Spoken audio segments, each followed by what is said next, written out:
Hey everybody, it's Mahadeva, the OG Thunder Wizard. So do you remember the Netflix series, the OA? Remember them doing all those modern dance looking movements there? I think like this guy's doing here. In a diamond shape like that. So he's there teaching you how to do it. That's actually... He's very close to a very powerful standing posture and movement. 2 of those. He's already done 2. So why is it that embedded within those 5 movements is there real power? First off. And second, why, if you've tried to copy the movements from the show, why you end up with nothing more than really just kind of having some good exercise and some modern dance movements. So we'll talk a little bit about that. But before we get any further, let me just say that that stuff is real, in my experience, and that you can learn movements. And in the specific technology that I learned, there's actually more than 5. But why did they pick 5 movements? Why does it take those 5 movements in order to open up a portal to another dimension, etc., etc.? Well, if you have followed my channel for any length of time, you've heard me talk about mythology. And true mythology, like the Norse myths, Vedic mythology, true mythology is not just cute stories. True mythology is channeled, condensed, multiphasic information. It's holographic information.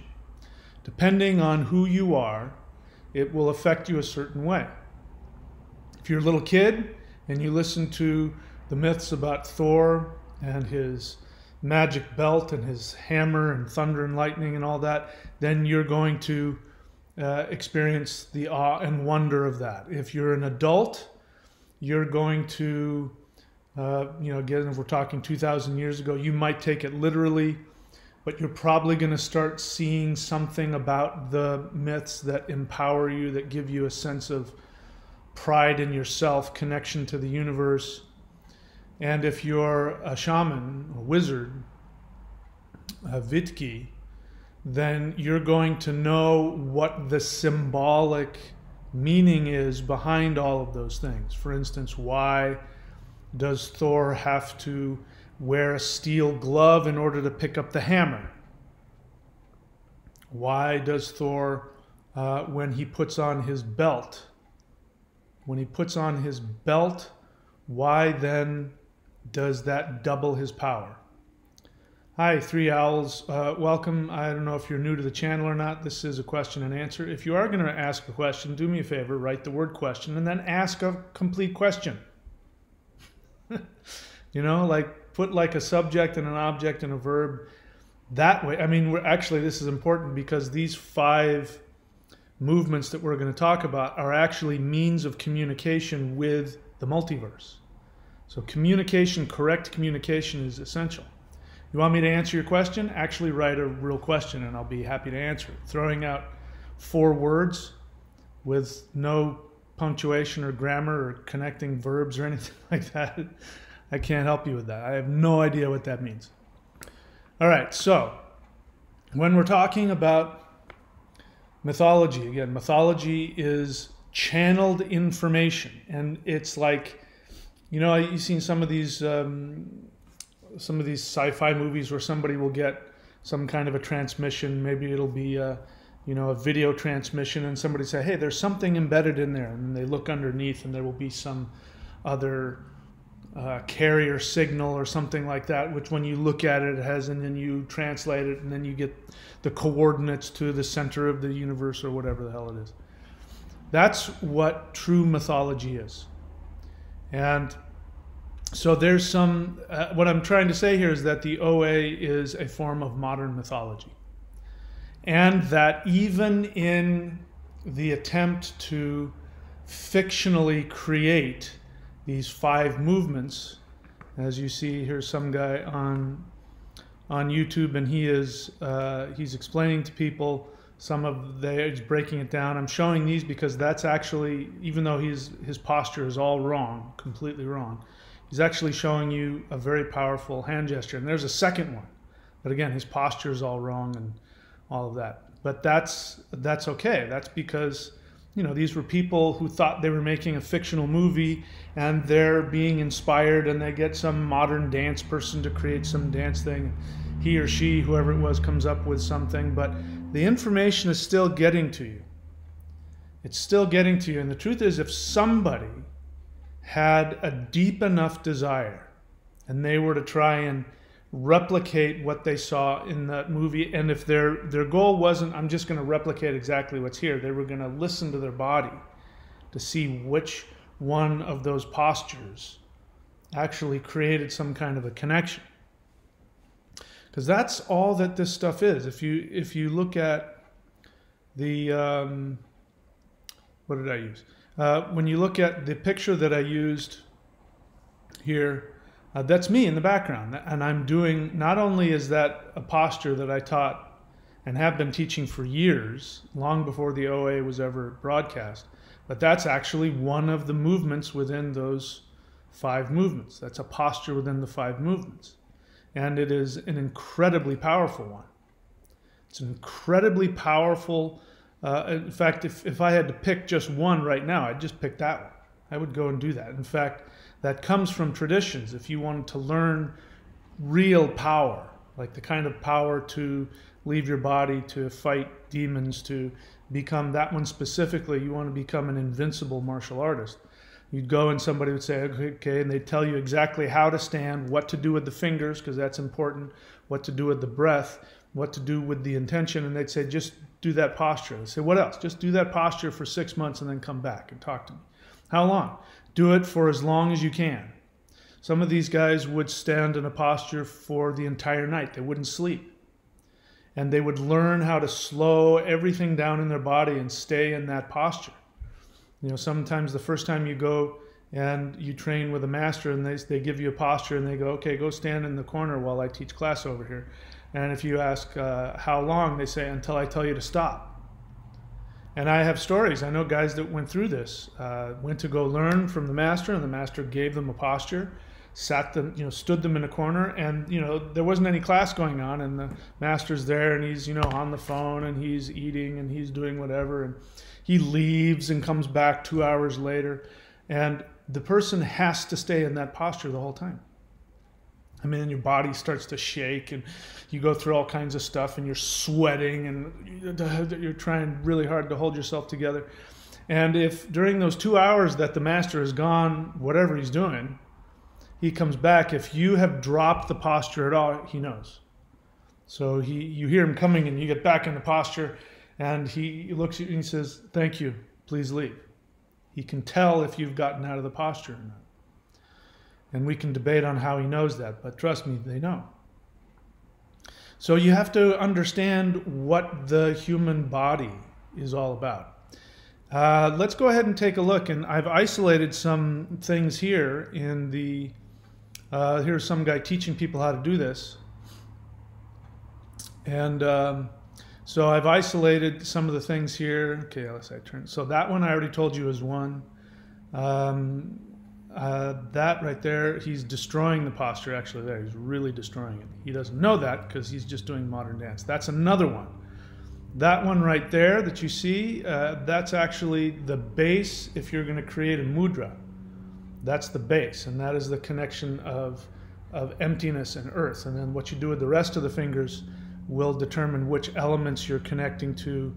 Now you can see here, I'm showing that to show you how it's destroyed. He destroys the posture. There's another one right there.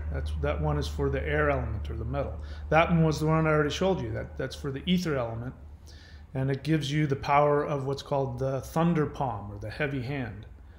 That could be one, but again, his posture, the way he's standing, he ruins it. That's the beginning of one.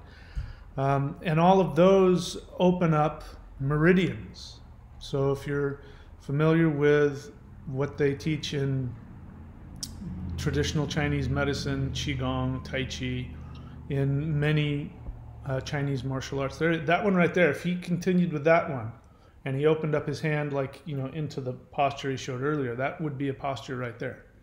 Very powerful posture. But again, people don't know this. That's not his fault. He's just teaching people how to do the fancy dance that was being shown. There's another one right there. And he's doing 2 or 3 just by showing you there. He has no idea he's doing that. But if he could isolate those, there's one right there. That one is incredibly powerful. That's why I stopped it right after that. That particular one is an opening move that is done for immortality. If you do that one in some combination with, there's a whole other set that's called the Immortal Set. The Immortal Movement, if you want to call it, the Immortal Form. It starts with that exact posture that guy has, where he's got his hands up like that. And so I'm going to be teaching these things.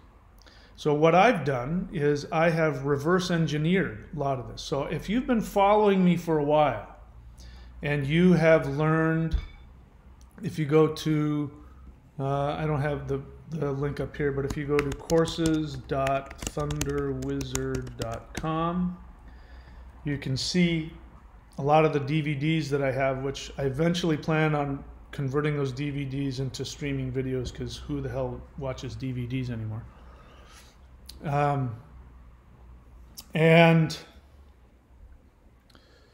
Let's see. Sorry, I got distracted. So if you've been watching my channel for a while, if you've been training with me, if you go here to thunderwizard.com, I have various levels of training that you can get involved in. I'm about to begin to teach what people have been asking me for. They've been asking me for higher levels, and I'm going to teach. Here's my commitment to you. I'm going to teach you absolutely everything I possibly can to give you as much power directly in as quickly time as possible, as safely as possible. So in order to do that, what I have to do is I have to reverse engineer what I have, because for 2 reasons I can't teach the complete stuff directly online. For one main reason, because there's just no way you can learn this accurately online. It's too complicated. You have to have a teacher there to, first of all, to transmit the power. So he has to transmit the power to you so that you open up your meridians more quickly. Because otherwise, that's why the guys have to sit in postures for weeks and hours at a time. Because if you don't, the meridians have to be open first. If I just showed you the movements and your meridians weren't open, then it would be slightly better than if you were doing, I won't say slightly better, it would be significantly better, but you won't have nearly enough of the power to do all the magic that we're talking about. So you have to do these postures in order to open up the meridians in the body. Specifically in this art is an art that is designed to open up the nuclear power within the heart.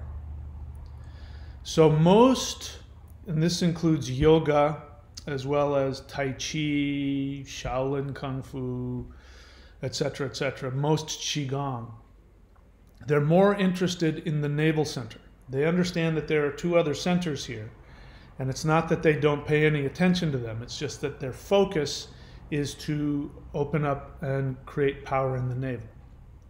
And so there's 3 levels of that. That's called, if you're familiar with it, it's Jing, whoops, not Yung, Jing to Qi to Shen.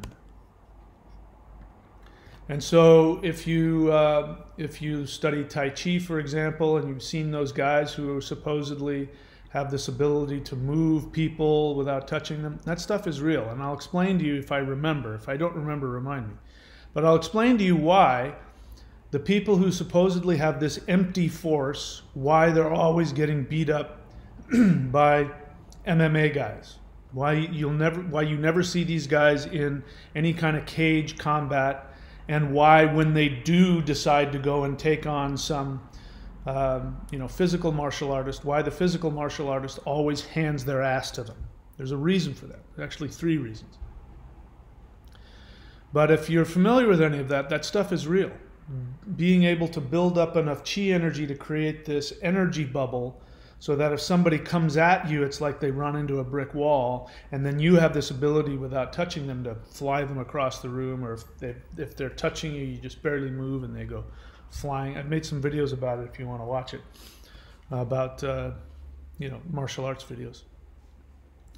But specifically what I'm going to be teaching you is a different path. So the Jing to Qi to Shen is you build up sexual energy, which is Jing, which is like the fascia, the tissues. So like in Fa Jing in martial arts, if you've heard, if you want to, you can go look it up. You can go find videos for this. Fa Jing. It literally means to throw semen at somebody. Sorry, but that's like the real, a really bad translation of that. But Jing has to do with the fascia and the tissues and the things like the what am I trying to say? The tendons and things like that. So it's really, you're able to use your tendons to use the base, it's almost physical energy. If you've got muscle energy, then the next level up from muscle energy is Jing. So Jing isn't like Qi. It's not this Qi power. It's not it. It's something else. And so when you see, if you watch like guys who train in Chinese martial arts, you'll notice that they're really wiry looking. It's like sometimes they'll be really skinny and you can see all of the tendons bulging out of them. Not muscles, but tendons. So those guys you want to be careful of, because when they hit you, it's going to hurt like hell. They're gonna, the 1-inch punch, all that stuff is true Fa Jing. By the way, Bruce Lee had zero idea, did not have any clue of 1-inch punch. The worst, most pathetic 1-inch punch I've ever seen in my life was Bruce Lee trying to show the 1-inch punch. Completely worthless. He could never use that in a fight. But so, I'm getting distracted. So Jing is the essence of the sexual energy, which goes into the fascia and into the tendons, which then gives you another strength and ability in terms of striking. And then you have Qi, which is the navel center. And this is, as you've heard, in what's called the Dantian. There's three. There's the lower, the middle, and the upper Dantian. You've heard, if you've listened to any martial artist, they talk about the navel, the Dantian. And that's because that's the focus. That is the focus of most of these internal practices. And it keeps you in the physical realm. So it can give you a lot of energy, and he can even give you supernatural powers, but it still keeps you in the physical realm. And then ideally that Qi energy transmutes and becomes Shen. And Shen is the soul, is the actual soul within your body, the heart center. It's the male aspect of the heart center. There's a male and a female aspect. So when you get to the Shen, that's where people want to go. So again, people think they know what they're talking about when they talk about yin and yang and male and female, but if you tap into the power of the male, you tap into peace, stability, harmony. Shen is the masculine. You get to it brings you the peace of the heart center. And this is where they're going. It's actually a path of peace. It's not truly a path of war. So we're going to be teaching you another path. And this is a path that's been secret. It's been secret for I don't even know how long. At least a couple thousand years. It's associated with a mountain called Mao Shan. If you want to go look it up, you can. The only thing you're going to find, if you find anything about it, you'll find two things. Generally, you'll find them talking about the original Taoist monastery, the first real Taoist monastery that started all of the religious Taoist traditions of all the other 5 mountains came of that. Huashan and Wudangshan, all that. That came from Mao Shan. Mao Shan then, first it was revered as the mountain, the Mecca of Tao. And then later on, it turned into a path associated with black magic, left-hand path.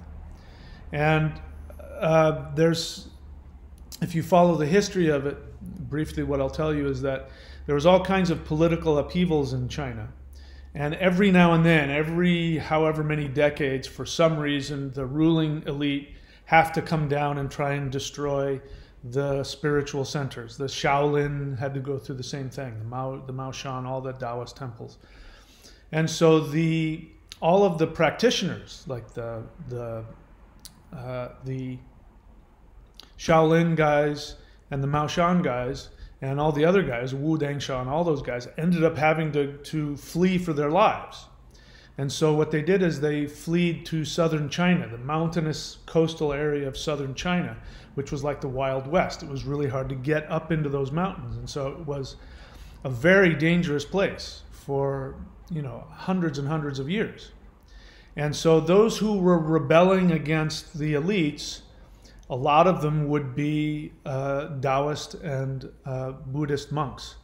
And these guys would come together and they would share their knowledge of energy. And so originally you have these guys on Maoshan who are only interested in becoming immortals, and they learn how to do all kinds of things with their energy and connect to the gods and summon the gods and the ancestors and all kinds of stuff. But they're only interested in healing and in spirituality.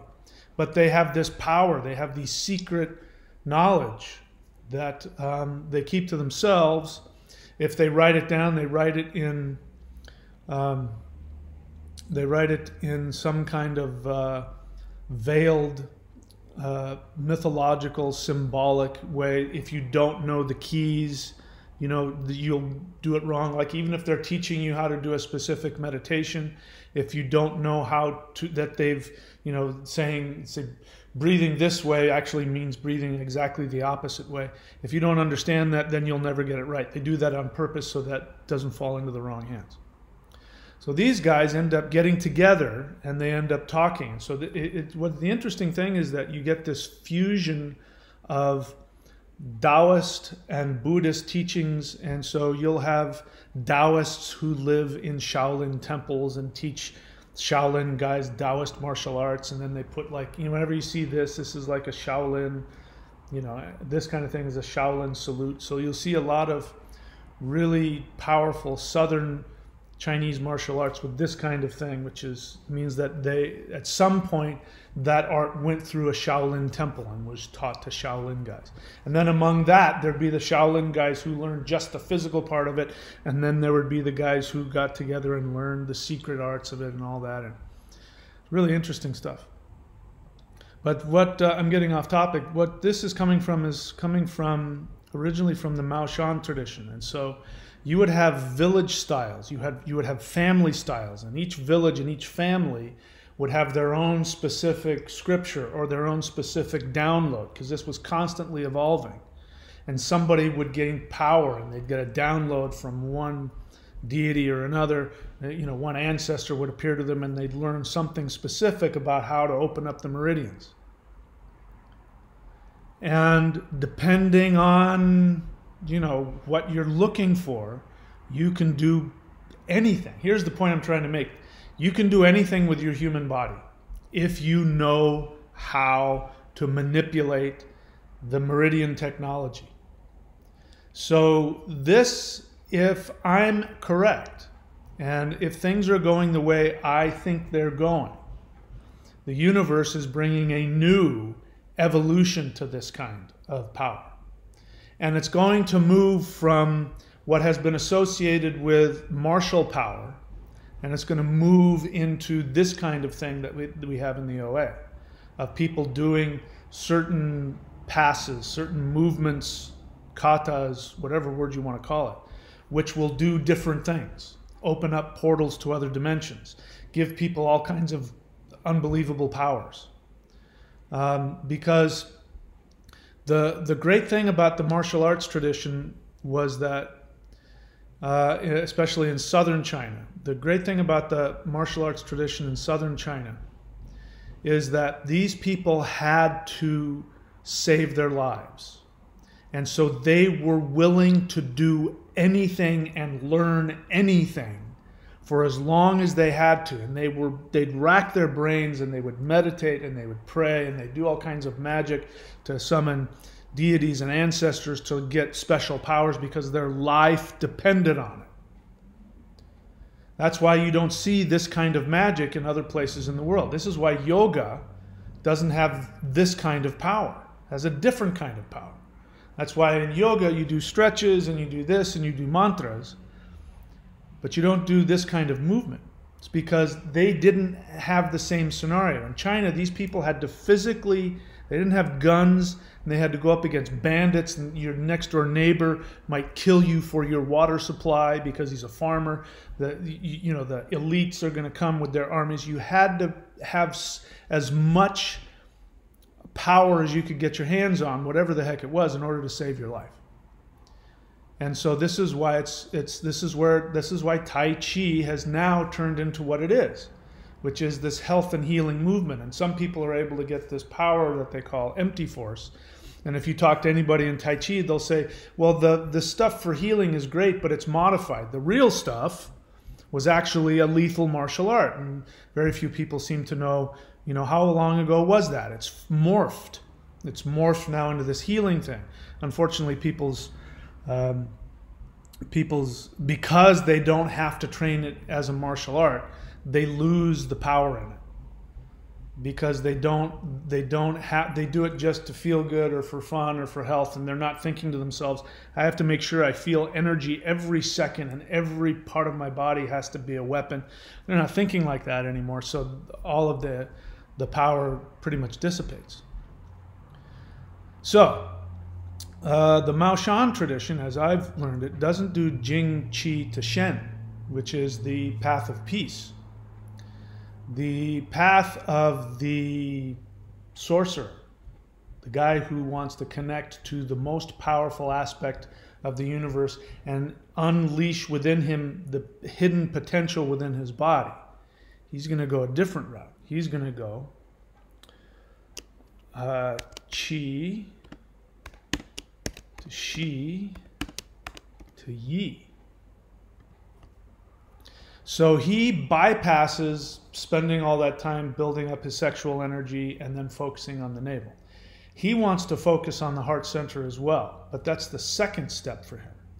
The first step for him is just go straight to the Qi energy and then get the Qi energy to connect through the triple warmer, which is you got your navel here and the triple warmer connects to the heart center. And then there's this area around the heart, which is called the Xing. And the Xing is the feminine aspect. So remember what I said earlier, I know it's kind of hard to follow, but listen to what I was saying. The Shen is the masculine. It's the path of peace. When you get to Shen, you get to peace. The peace of the soul within the heart center. That's the masculine. The feminine is the path of power. So if you want the power to become an assassin, to destroy your enemy, to do unbelievable acts of magic and power, you need the feminine. And this is what we in the West don't understand. We associate that with the masculine, which is why, tough guys, you'll see tough guys, if they're not really good at being super tough and controlling, they end up getting their ass handed to them by a woman. At some point, a woman comes along and sees that as a challenge, and she uses her feminine wiles to drag him down to the depths of hell. Or, if she's a nice woman, she'll use her power to pacify him. And then he's happy with his children and his home and his wife, and he's not out trying to destroy the world. She knows how to motivate him to go out and make money and be a wonderful father. And right? So, guys, those of you who think you can control women, my hair is off to you. If you want real power, you need the feminine. And the power to be able to physically, in martial arts, the power to spiritually, energetically destroy negativity, the power to really call upon magic, that is the power of the feminine. And that is also in the heart center. So we'll talk about that in other videos, what that actually is and what it means. So there's no coincidence for me that, you know, the lead in this, oops, that's not what I'm looking for. The lead in this is a woman there, that she's the one that is, you know, the gateway that everybody taps into, and she's, I forget how it goes, she's intuiting these, whatever these are. That is, I mean, even there, the lighting there, you can see that the dark purple, that's really the feminine power of the heart. That's the Xing.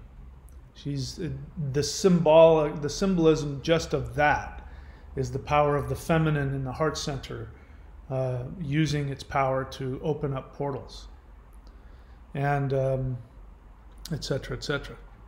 So there's no coincidence that we have this kind of stuff here, which is, you know, again, associated more with the feminine than the masculine, of somebody doing these kinds of, you know, modern dance moves. Again, this guy's already shown, just here, shown two very powerful postures, but his posture's all wrong.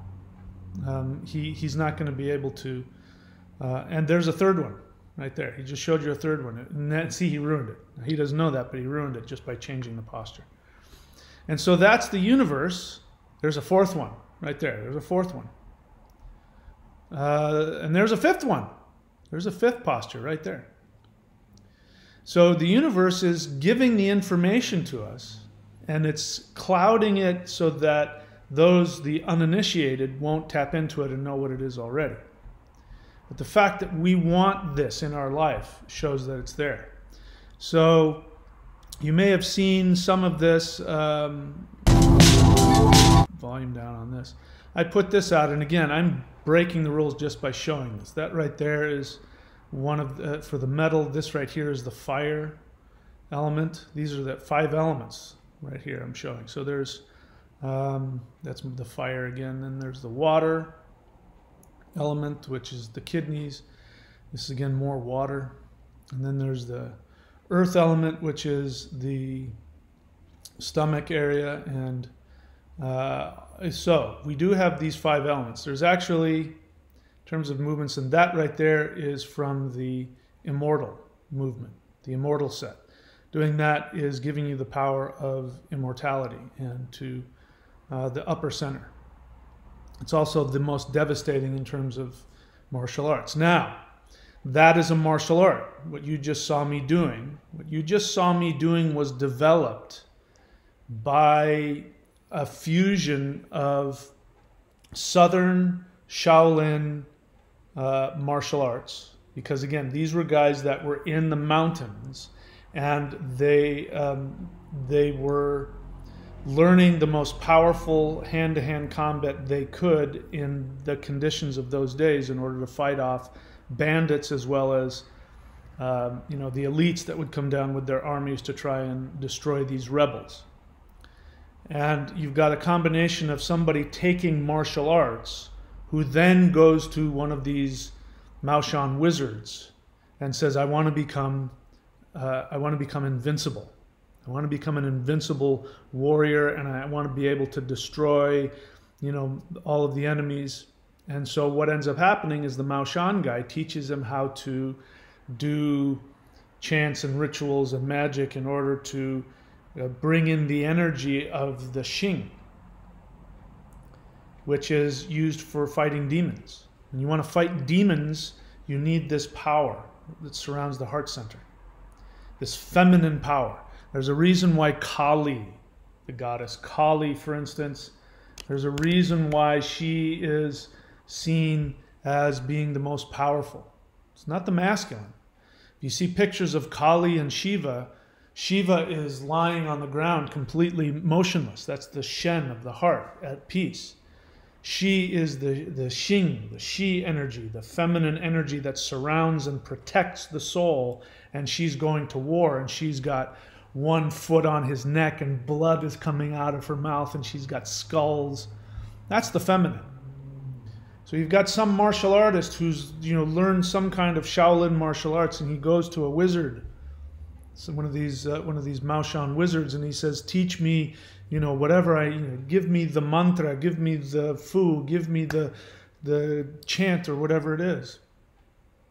Or he becomes one. He studies it and then reverse engineers it, which is what happened in our case. Reverse engineered it and took what looks like physical martial arts, and hidden within that is actually things where you're carving out different, using your hands to carve out different different foos, different sigils, different runes in the air, using your feet, which direction you're facing. And then, if you get really good at it, then you start knowing where all of the meridian points are in the body. And hidden within that, the 5 elements, for instance, the movements for the 5 elements, when you see here, where that's the metal, and that's opening up here in the wrist. That's fire, and that's opening up here in the palm. See that palm? It's all about the palms. And even how you hold the fist, you're stimulating the center, the Lao Gong point. And that's the water, which is right here. So you see that there's a lot of bent elbows. So here's this martial art, and there's the earth, which is where the palm of the hand meets. Those are the elements along the meridian for the feminine protective power of the heart. And there in this one, they're all mushed in together. You can't even see it, but you're tapping into all 5 elements at the same time to open up the 3rd center and become an immortal, and also to destroy demons. It's also called the Assassin Set. So all of that, we're moving into a new phase now. So what you just saw was the last vestiges, because that art is pretty much dead.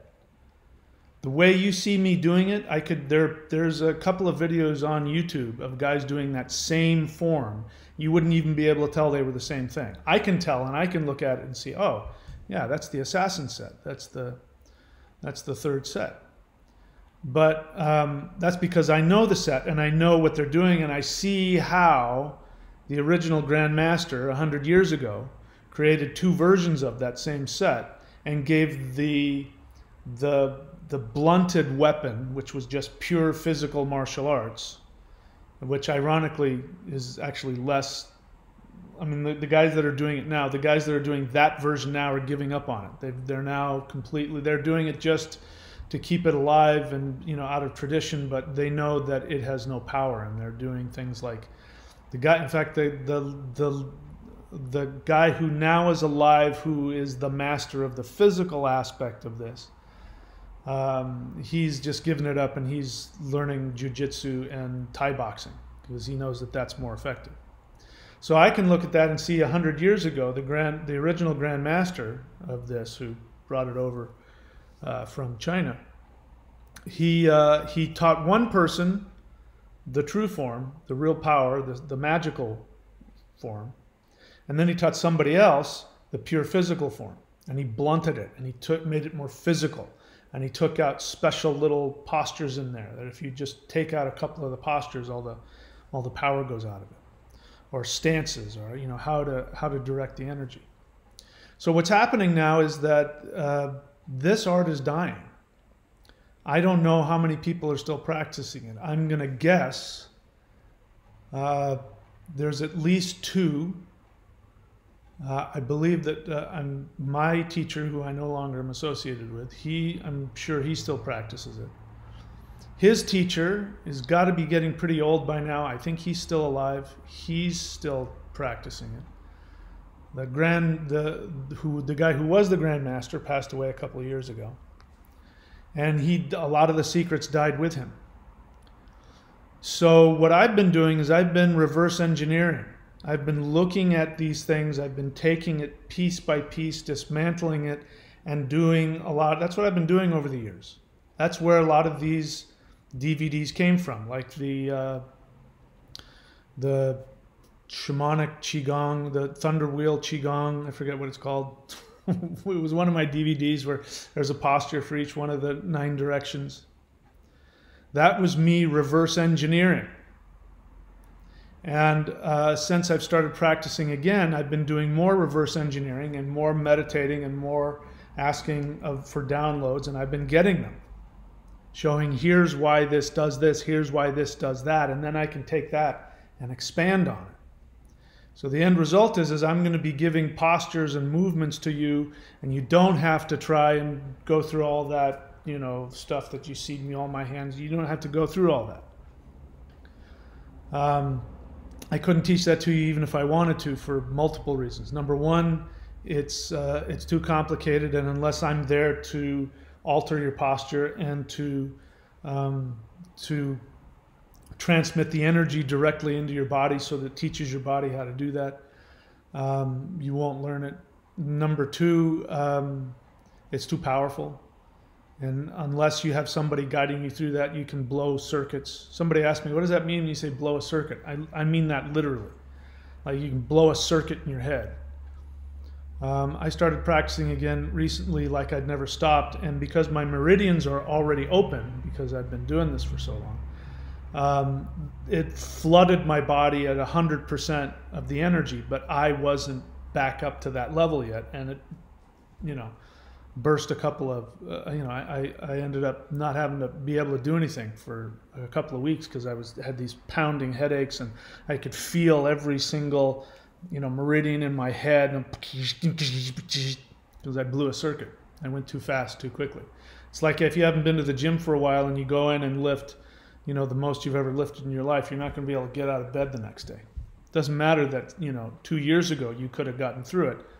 You have to build yourself back up.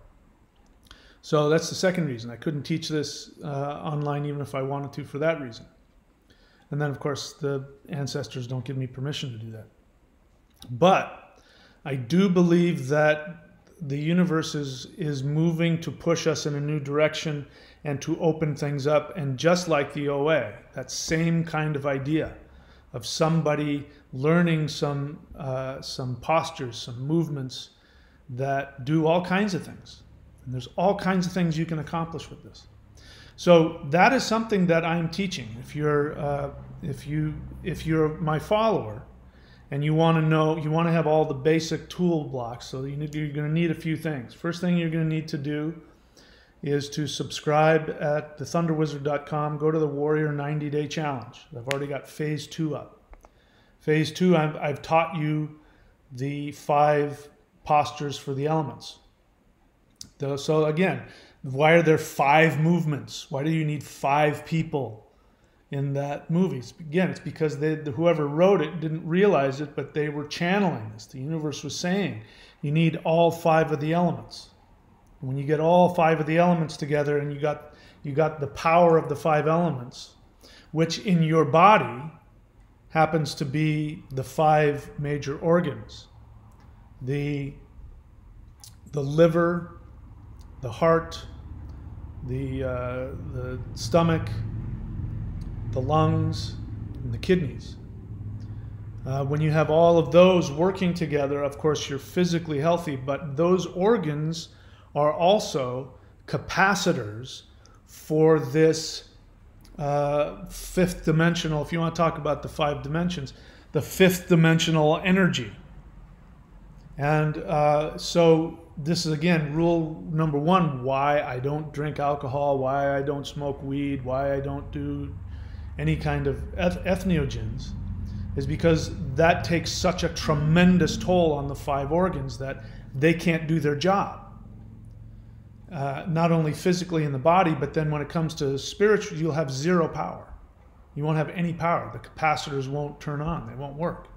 And so that's what happens when people like ayahuasca or even THC. What you're doing is you're hand cranking those things to release all kinds of energy within you, but you get a stimulation, you get a high, you have a vision, but then afterwards you got less energy. And so it takes that much more to get you back to normal. If you want to get to a spiritual place, you're going to have to take more. It's called building up resistance. There's a reason for that. So you should dump all of that. Don't do any of that stuff. Forget any moral judgment about it. Don't do it, because you won't be able to then open up the meridians, open up the portals. You won't have the power to do it. So you have to have the 5 elements. That's what this show is saying. The 5 movements. You have to have 5 people. That's symbolic. You have to have all 5 of the elements within you working together. And then when you stimulate them energetically, then that creates a... And then you start to be able to go up the ladder of Qi to Shi to Yi. So Yi is the power of intention. This is why this is associated with a magical tradition. Whereas again, if you're dealing just with, and don't get me wrong, I'm not trying to downplay it all. The masculine side of it would be Jing to Qi to Shen, which is the Tai Chi route. If you want to go the route of the Tai Chi, you're going the masculine, the right-handed path. You're going to achieve Shen, which is peace. Doesn't mean you can't also get to a point where you have all kinds of power and abilities, but it's the masculine side. The feminine side, whenever Kali is called upon, it's because there's demons in the world. And Kali comes when you see her and the blood is coming out of her mouth. That's the blood of the demons she's devouring. She's devouring the demons that are trying to keep you trapped in your false conditioned self. So when you tap into that energy, then you can fight demons. So these guys, what you just saw me doing there, those are actually used if you want to cleanse, like if somebody, or if I made the decision I wanted to go cleanse some haunted house or some cursed area, I would go and just do that last set you saw me doing. I would just do that set over and over and over and over again. And that will drive them away. And, I just once again felt it here, because I'm practicing every day now. Every night I go and practice for, I try to get at least an hour in until I can't go anymore, and then I stop. But I was coming home from somewhere and it was nighttime. And, I've got this, what used to be the garage downstairs, so there's this garage door. So I just come in through the garage door and then up the stairs. And I opened up the garage door and I'm outside and I was looking at the clouds and the stars and how beautiful it is where I live. And I just then walked in. As soon as I stepped in, it was like I walked into a whole other place, and the stillness. There was just this incredible stillness. And I went, wow, this feels weird. And I just took one step out, boom, and yeah, just normal energy. One step in, a whole other dimension. And I was thinking, what is going on? And I said, oh, this is where I practice every night. And this is that time of night where, so that the space is getting excited. It wants me to come and practice.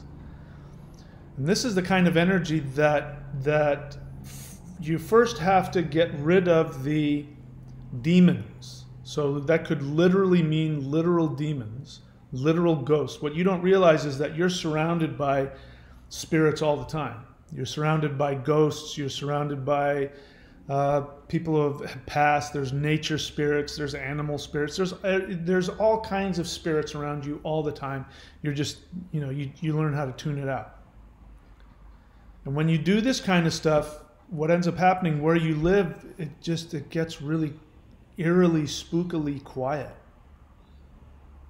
And when I was training, my teacher would say, this is a lonely path.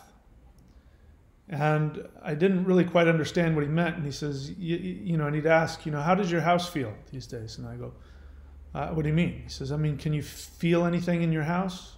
And I go back home and I go, no, he's right. It feels a lot more quiet than normal. And that's because that's where I practice and that's where I meditate. So that creates this space of real emptiness. And for some people, it's uncomfortable. There's a lot of people walking around in this world who don't realize it, but they can't stand the thought of being alone. It's too frightening for them. So if you do this kind of stuff and you're around somebody like that, they might get uncomfortable around you. They might not want to be around you. So it creates loneliness. The only people that like to come around are the people that want to vibrate on that level.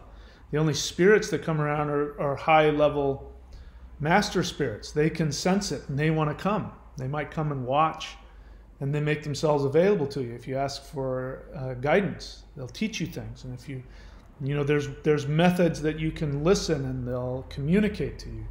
Maybe they'll start moving you around and they'll teach you a posture, or they'll teach you a movement. This is where we're headed. And this is the kind of stuff that I'm teaching here. So the first thing that I suggest you do is that you go here and subscribe at the 90-Day Warrior Challenge level. Again, we're already on phase 2 of that. And if you do this now, this is a good time to do it. You can subscribe for a whole year and you'll get 2 months off right off the bat. So if you want to do that, now is a good time to do it. We just entered into the new year. And the other things that you should go looking for on that other, let's see, way up here I gave you courses.thunderwizard.com. You should go there and look for the DVDs, the Qigong DVDs. I can't even remember the names of them. There's different Qigongs. There's Thunder Qigong. There's the Qigong that I use for the medicine wheel Qigong. That's the other one. Medicine wheel Qigong. Those are the basic building blocks. And of course, celestial Qigong. That's the most important. I would subscribe up here, and then I would get those things as well and practice those so you have all of the tools. Because then what's going to happen is I'm going to start teaching you some movements. And again, these are reverse engineered from the spirit fighting. These are used for, for cleansing of negativity and et cetera, and all kinds of other things. And I'm going to be reverse engineering that, continue as I have been, and I'm going to be isolating those and taking bits and pieces and turning them. So it's sort of like bodybuilding. You can go to the gym and you can do bench press and you can do squat, and then you can do above the head, and that'll take care of your whole body. And then you want to become a bodybuilder, then you got to start isolating different muscle groups. This is what I'm going to be doing. I'm going to be isolating different hand postures and different breaths. I'm going to be teaching you meditations. I'm going to be teaching you mantra isn't the right word. Affirmation isn't the right word, but there are spells, I guess you could say, that you use in combination with this energy, which then opens you up to other portals and other dimensions. So this is it. I'm now going to start rolling this out, starting from now. I've just started doing it, the end of last year. Now I'm going to start rolling it out in a big way. And the whole idea for this, of course, is for you personally. Number one, your health. The health benefits of this are unbelievable. And if you've ever heard stories about guys that are, 100 years old and they still look like they're 50 or 60 or whatever it is, or 40, it's because of this kind of power. I mean, I go to the gym and I lift almost every single day, and I lift hard. But if you were to touch my hands, you wouldn't feel any calluses on my hands.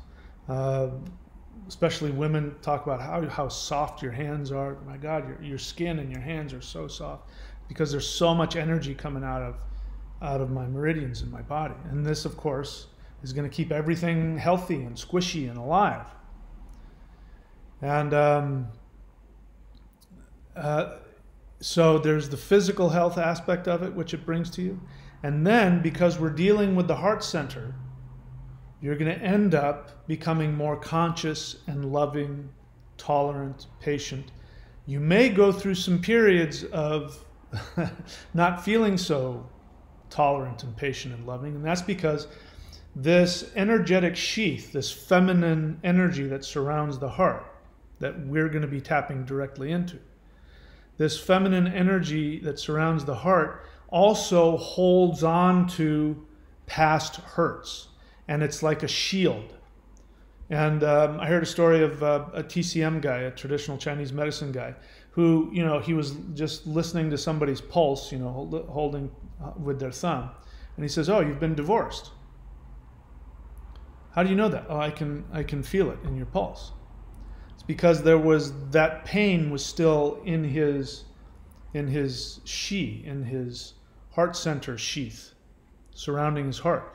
So if you have pain in there, if you've been damaged, if you've been abused, if you've gone through trauma, crisis. There's going to be things lodged in your energy center around your heart, and it's there to keep it out of your heart, to keep you safe. The problem is that over time, the idea is that when one of these traumas happens, you work through that. You release it. But we don't know how to always do that. So this is a practice that will speed that up, and those things are going to come to the surface. And so I don't want to, make you think you just take the pill and you're happy all the time. Because you're going to, as the energy comes up, you're going to have to release those traumatic wounds in your heart shield. You're going to have to let those go. But as a result of that, when you release that, you become more tolerant, you become more patient, you become more loving. But you also don't take any shit, because that is the part of you that defends you. This is the part of you that fights evil. And so if you want to fight ghosts, you have to use that power of the heart. You turn it around the other way, and it becomes this nuclear-powered bomb that goes off.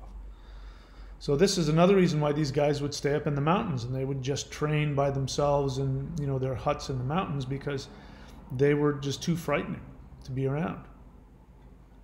So I'm going to be reverse engineering this so that hopefully you don't have to go through that kind of intense, painful scenario or be too difficult to be around. But I think this is where we're heading. I think this is where the universe wants to take us, to go through this. So I'm happy to take any questions. Again, you go to 90-day challenge, click around until you get to Warrior 90-day challenge and subscribe there. And then you can go to courses.thunderwizard.com. I'll give it to you again. And get all of the Qigong on there. Get the Celestial Qigong first, and then you can get the Thunder Qigong, you can get the Medicine Wheel Qigong, and then I'm gonna, you'll get more stuff in there, and then I'm gonna start releasing this more and more. I haven't decided what platform. I'm sort of trying to talk myself into keeping it on the Patreon, but I haven't decided yet. In any case, that will get you started, and then yeah, there's more that will come. All right, now I'm happy to take questions. All right.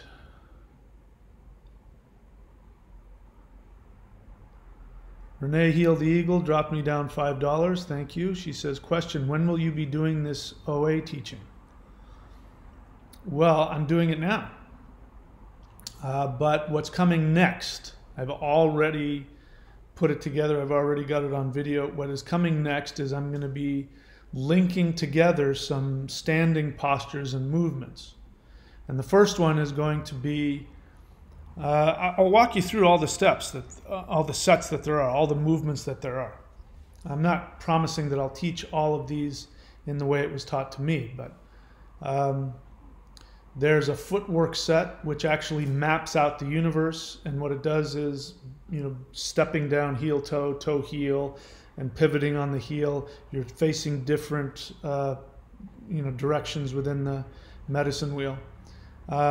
This opens up the meridians on the feet, which are incredibly powerful. So like when I'm waking up in the morning, what I feel more than anything is, especially if I practiced hard, I have a hard time getting out of bed because I feel like I've just woken up from like I've been in a coma. But it's the energy is going deep into the tissues, and so it puts you in a really deep, knocks you out. But what ends up happening is that in the morning, the palms of my hands and the soles of my feet are like buzzing and almost on fire. And if you touch them, you can feel the heat coming out. It's coming directly from that feminine heart center, which is also releases when there's too much heat in the heart. It releases out the palms. So you're manipulating that to create chi energy, and that's why you have the ability to put energy out of your hands. It's because it's being released from here, and it can be being released from the navel center as well. Both energies can come out the palms of the hand. So I'm going to be teaching some standing postures and linking them together. So very simple movements. There might be a twisting of the waist and movement of the arms and things like that. And I'm going to be teaching you how to, what exactly to do with the tendons and with the fingers and, all that kind of stuff. Each one of these fingers connects to a different area of the brain, connects to different elements. And so, all the stuff you see, like you see people doing this and all that, they're tapping into different elemental energies within the body. The body is the universe. This is what you need to understand. You think you're this tiny little human and there's this big universe. What do I have to do to get to the other realms? And so you watch the OA and you think they're doing some kind of spell that opens up some external portal. And that's only partially true. Infinity is within you.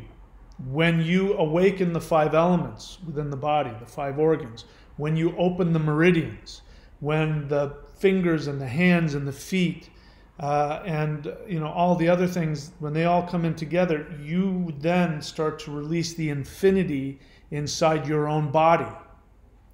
That is why you hear stories about the masters who end up in caves and they just go into a state of meditation, and one day, the servant comes back, because what'll be there, if they go into some kind of state of hibernation where they're in meditation for days or weeks or months or whatever it is, suspended animation, there will be an apprentice who will go into the cave every day and brush off the dust and the bugs and the whatever it is that may have be on him, so that just to keep his body there in case he wants to come back. And then one day he'll show up and there'll be nothing but a pile of clothes, fingernails, and hair. The guy will be gone. That's because he aligned within himself, opened up all the meridians, got all of the 5 elements and the 5 organs, the 3 centers in the body. They all, when they align and are empowered and become identical to the energy of the universe, that when they fuse together and they're on the same vibration, that's when you have somebody achieving the rainbow body, leaving their body, that kind of stuff. If you can understand that concept, then you'll stop screwing your body up. You'll stop, having too much sex and drinking and smoking and drugs. You'll stop doing all that, because you're every time you do that, you're bringing yourself further and further and further away from the infinite perfection that's external.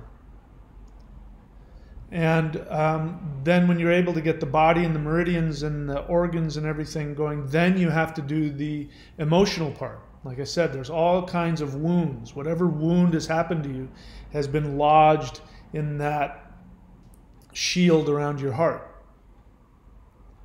and in other places as well. And so when you clean things out and you open up the meridians and things start vibrating, then you start releasing the wounds.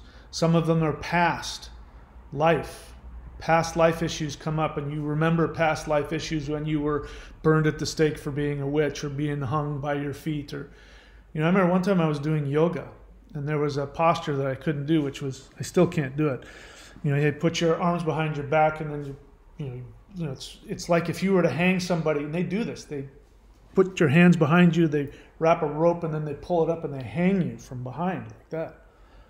And I tried to do that, and every time I would get even close to that posture, I would just go through this incredible feeling, and I'd start wanting to weep.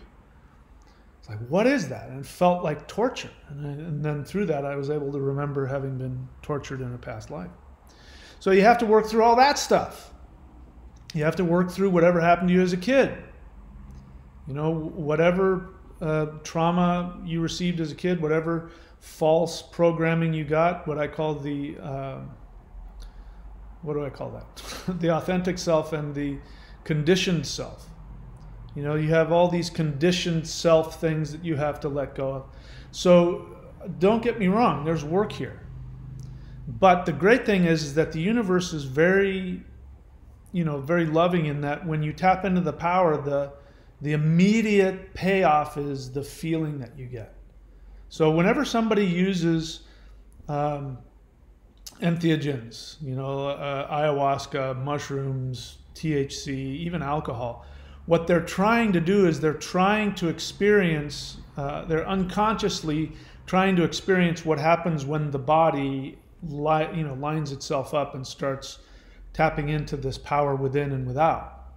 Trying to release DMT, which is what ayahuasca is. Ayahuasca is just a really, it's a very destructive means of just getting a bunch of DMT flowing through you. The brain, the pineal and the pituitary release DMT naturally when you do all of these things. But there's no negative side effect. There's no negative physical side effect. And it connects you to your higher centers. Whereas if you do it externally, you drink something, unless it's your karma and unless you've got a master shaman who knows the songs and knows the drum rhythms to keep you safe, and he sees in your karma this is something you're supposed to do. Outside of that, you're lucky if you don't just get lost in your own unconscious, fears and narcissism. That's what a bad trip is. A bad trip is you're lost in your own narcissism of your lower self. This is releasing all of that. Is that making sense? So you asked me, when am I going to be doing that? Let's see. When will you be doing the OA teaching? And will the 5-element breath help me with my rune reading for 2021? Yes. To answer your question, yes. Short answer. Dean Nevin's question, do you think the ancient Norse people developed a power similar to the Taoist martial artists? I do. I don't know exactly what it was, but I do believe that they did. The whole thing of the Ulfhednar, which means wolf head, or the Berserker or berserker. A berserker, all that kind of stuff. There was some technology associated with that I don't think has survived. But they were said to, the stuff that they accomplished in the battlefield was, was definitely superhuman. And doing things like standing in fire, like fire, completely in fire and not burning. There's something going on there. What exactly they did, I don't know. But we do know that they knew about Qigong, because if they didn't, they wouldn't have repeated the myth about Thor. Thor has, in the mythology, his hammer has a short handle on it, and so his hand just barely fits, on the handle. Because normally, a hammer or axe will have a big handle. He only has one for one of his hands, which means it's the size of his palm. So it's telling you that his power is coming from his Laogong point. It also tells you that you have to, that he has to wear a metal glove. Anybody who knows anything about metal knows that it conducts electricity. So again, they're talking about turning the hand into a conduit for life force energy. And then he has to wear his belt, which goes around his navel center, and that doubles his power. And that's all very clear, telling you how to take energy from the navel center and send it out the Laogong point of the hand. So they must have had something else, when the wizard was there, would say, here's how you get Thor's this and that. And, we've got representations of Old Norse shamans in full lotus. And you find these on some of the, some of the burial items that were buried with, the Vikings, 2,000 years ago, 1,000 years ago. And so you would think, how did they know how to sit in full lotus? Well, obviously that's part of the Indo-European tradition that the yogis had. It's the same, there are cousins. The yoga and whatever else these guys did. In fact, the runes and rune sigil, there's exactly the same. Where is it? The Eyjolfur. That is simultaneously, this is obviously a Norse yantra. We know that, obviously, but it's also, this exact yantra is a Vedic yantra called the Ashtanga yantra. So I don't know exactly what we lost and what, because even now, today, I mean, the stuff I'm going to be teaching is stuff you won't find anywhere. You won't find it anywhere else. And there's a couple reasons for that. One is it was a family tradition that was only handed down from family members or whoever was allowed into the inner circle. And the other one is that because this tradition is constantly evolving, that there are masters floating around who, if you are hooked up and if you have a karma for it, they will download to you new things. The sets for the 5 elements were downloaded by the Grand Master who recently passed away. They didn't exist before he was alive. The sets that I do, I don't know if those were created 100 years ago or if they're older than that. But I do know that when this isn't just like you learn it and that's it. If you're learning it and you're part of this tradition, you are connected. You're connected to a whole tradition of ascended masters that have gone before you who are, in their perfected state, are now giving you new things or improving on the old or understanding. Because I believe that the masters, when they were alive, didn't understand some of the things that I've reverse engineered. They maybe even mastered it better than I have. Well, that's certainly the case for some of them in terms of their ability to do the postures and the movements, but they might not have completely understood the science behind it. And so now I'm getting these downloads, I believe, from them who are saying, oh, now that I can see I'm in the spirit, here's why. It connects to this and connects to this meridian, and here's another thing I'll give you which will empower you even more. So this thing is an ongoing, continuous, evolutionary connection to masters that are going forward. It's not just something that happened in the past. It's evolving and moving forward so that we can evolve and become, you want to call them gods, super beings, superheroes. I mean, this is why we're so into superhero stuff right now. Because the universe is trying to push us in that direction. Okay, what else? Mohammed Essen, question, what are your thoughts or experience with Sufism? I don't have any. Mohammed, welcome to the channel if you're new to the channel. I don't talk about things I don't have any experience in. So what the little I know about Sufism, I like the idea of the twirling and all that. That would be, that needs to be expanded upon. But I'm not here to promote any other kind of religion, especially some practice I don't know about. So I'm going to stop before I say something out of my ignorance. I recommend that you ask questions in association to what I'm teaching and what I teach. I can better answer you that way. But I can see the power in it. And my instinct, as well as a little of my understanding, is that Sufism actually predates Islam. That it was something that was incorporated into Islam, but actually I think the practice itself predates that. And that would be the thing I'm most interested in. Because, I'm not a big fan of religion. All right. Again, I don't see a question here. Vertegris Knox. Okay, I don't see a question there. Jacko, question. Before trying to work with gods when doing altar work, people say it's better to start with your ancestors first. Who are these people? And why are you asking me that? Should you work with ancestors first? I'm really not interested with the feeling behind that question. There's a guilt associated with that, which I don't like. I personally don't have an attachment whether somebody works with ancestors or deities or both. I work with both. It depends on you.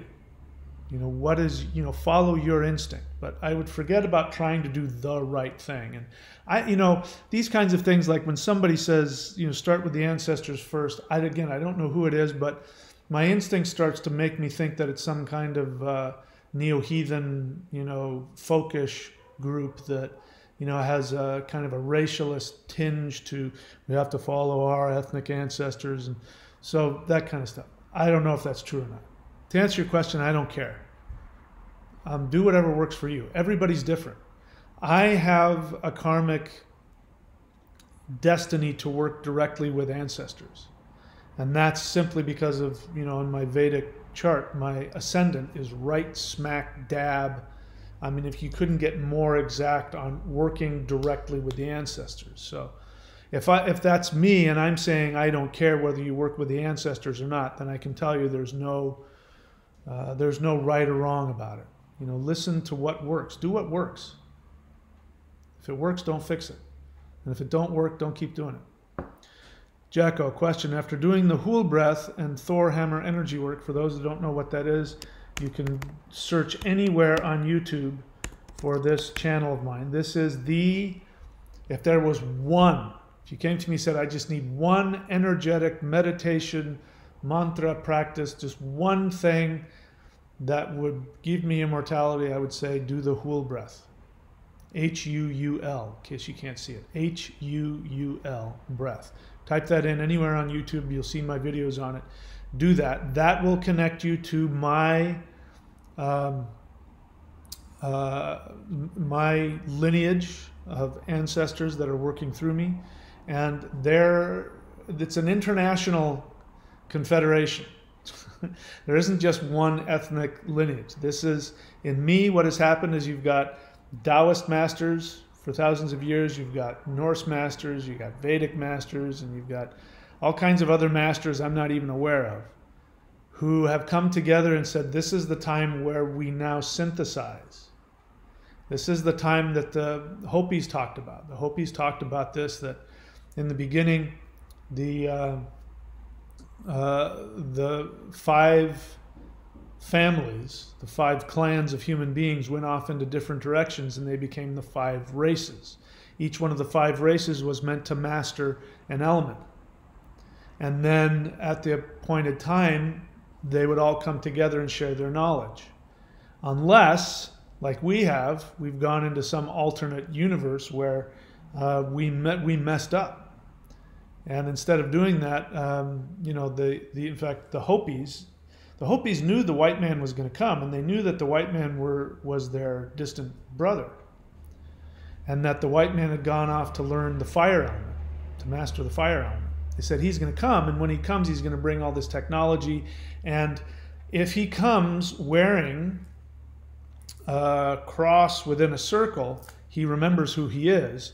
There's going to be this fusion of knowledge, and the world will go into this beautiful Shangri-La. He says if you see him and he's wearing a cross without a circle, it means he's forgotten who he is, and he's bringing death and devastation with him. So that time is still here, even though we screwed up that part of it.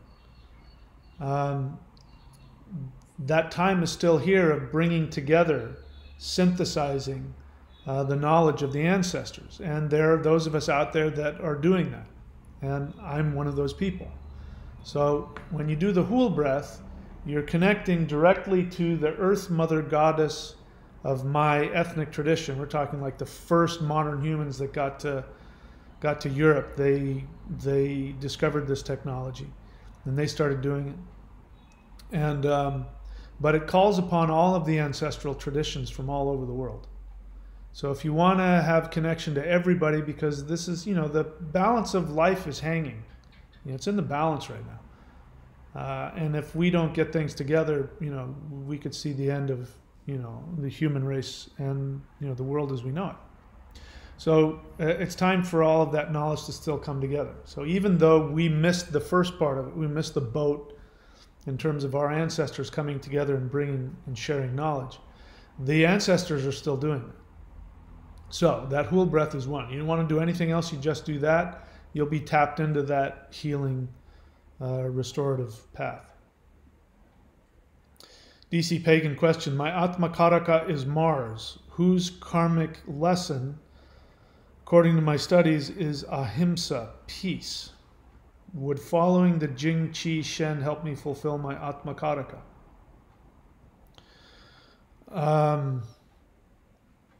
I mean, you're asking me, should you follow a different path than the one I'm teaching? I mean, that's up to you to figure out.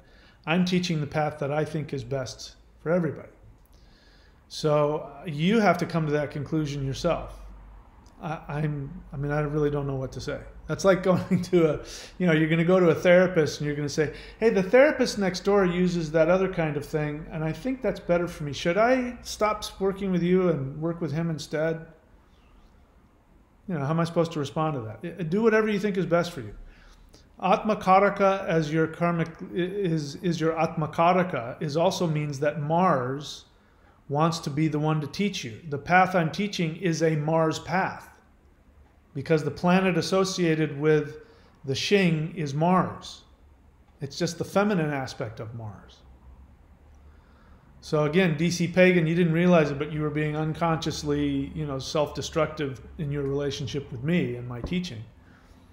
But, you know, I could easily turn your reasoning around and say, no, this is the path you're supposed to do. You want to really tap into Mars? I'm the Mars guy. You can't get more Mars than me. In fact, I have the most powerful Mars path there is. So you have to figure that out. I'm not going to tell you what you should or shouldn't do. Let's see what else.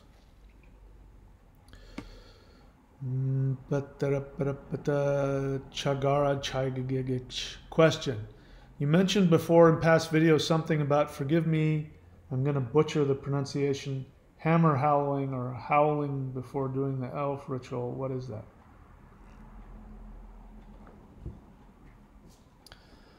I don't remember exactly what I said. Before the elf ritual, you know, what Viking priests used to do is they used to hallow you know, they used to open the circle, and they invoked Thor. So Thor is a priest. And so when you invoke Thor, and you know, you use the hammer to all the 4 cardinal directions or in all of the 8 directions or whatever it is, you're basically calling on the power of Thor as a priest. Thor is also a demon fighter. So Thor is the planet Jupiter when it goes retrograde. So Mars is the warrior. Mars is the warrior that goes out and fights evil. That's the job of Mars. But when Jupiter is the priest. Jupiter is loving and peaceful and kind. But when Jupiter goes retrograde, he becomes lightning. And then he becomes the ultimate demon killer. And even Mars goes running into the hills when Jupiter goes retrograde. I mean, by the way, the element for the Xing, which is the Mars-associated energy that surrounds the heart, the element for that is lightning. So there's a reason why I'm a Thunder Wizard. It's because I'm using that. Even before I became the Thunder Wizard, I was doing this spirit fighting, which back then I didn't know, but I was tapping into the lightning energy of the Xing, which surrounds the heart center. I didn't know that then, but now, you know, there's no confusion as to why I chose that name and all of that stuff. It's because that's where I gained my power. So I don't know if I answered your question, but there is a hand gesture which I teach in the Celestial Qigong, and I'm planning on teaching the entire thing, which is used to open up the circle. So again, we're tapping into lightning, we're tapping into Thor. Again, I don't really know what you're asking me. It doesn't really matter. You know, if you want to, you know, specifically know, you know, what it is and get what I believe to be the most powerful, you can train with me. But if not, you just want to, like, you know, do the cross symbol like that. Not like the Christian cross, but, you know, take 2 fingers and go down and across. And that is a demon fighting symbol. The original symbol for shaman in the Taoist tradition was a Celtic cross. It was like this, but it had little, anyway. But it was a Celtic cross, and it was called Wu. And Wu meant shaman. And the reason why the symbol for the shaman was the Celtic cross was because that's the 4 cardinal directions. So when you do that, you are bringing the balance of all of the 5 elements, which will create a higher vibration which will destroy imbalance, negativity, evil. So when you open up your magical circle, whether you start in the north or whether you start in the east, you can start in either one of those, and you just make this symbol and you ask for Thor to come and hallow it. That's what you're asking for. You're asking for the lightning to come and balance with all the 5 elements in the physical realm. So figure out what you want to do. You know, if you want to actually, you're watching my videos, are you like watching my DVDs? Are you training with me? I teach you exactly how to do these kinds of things. You don't have to guess. Dean Nevin's question: can Raido help me get to a deeper understanding of the rituals and practices you have already taught? Yes. Raido means ritual.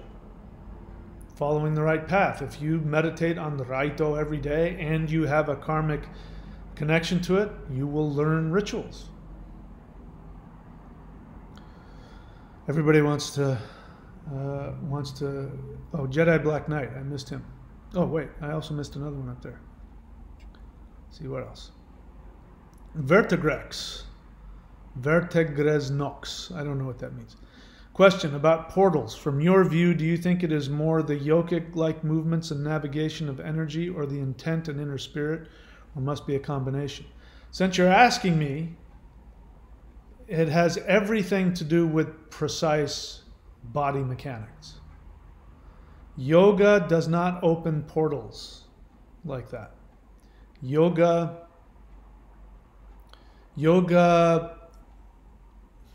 if we're talking just yoga, like, you know, hatha yoga, yoga actually prepares the nervous system and the nadis, the meridians, for greater energy.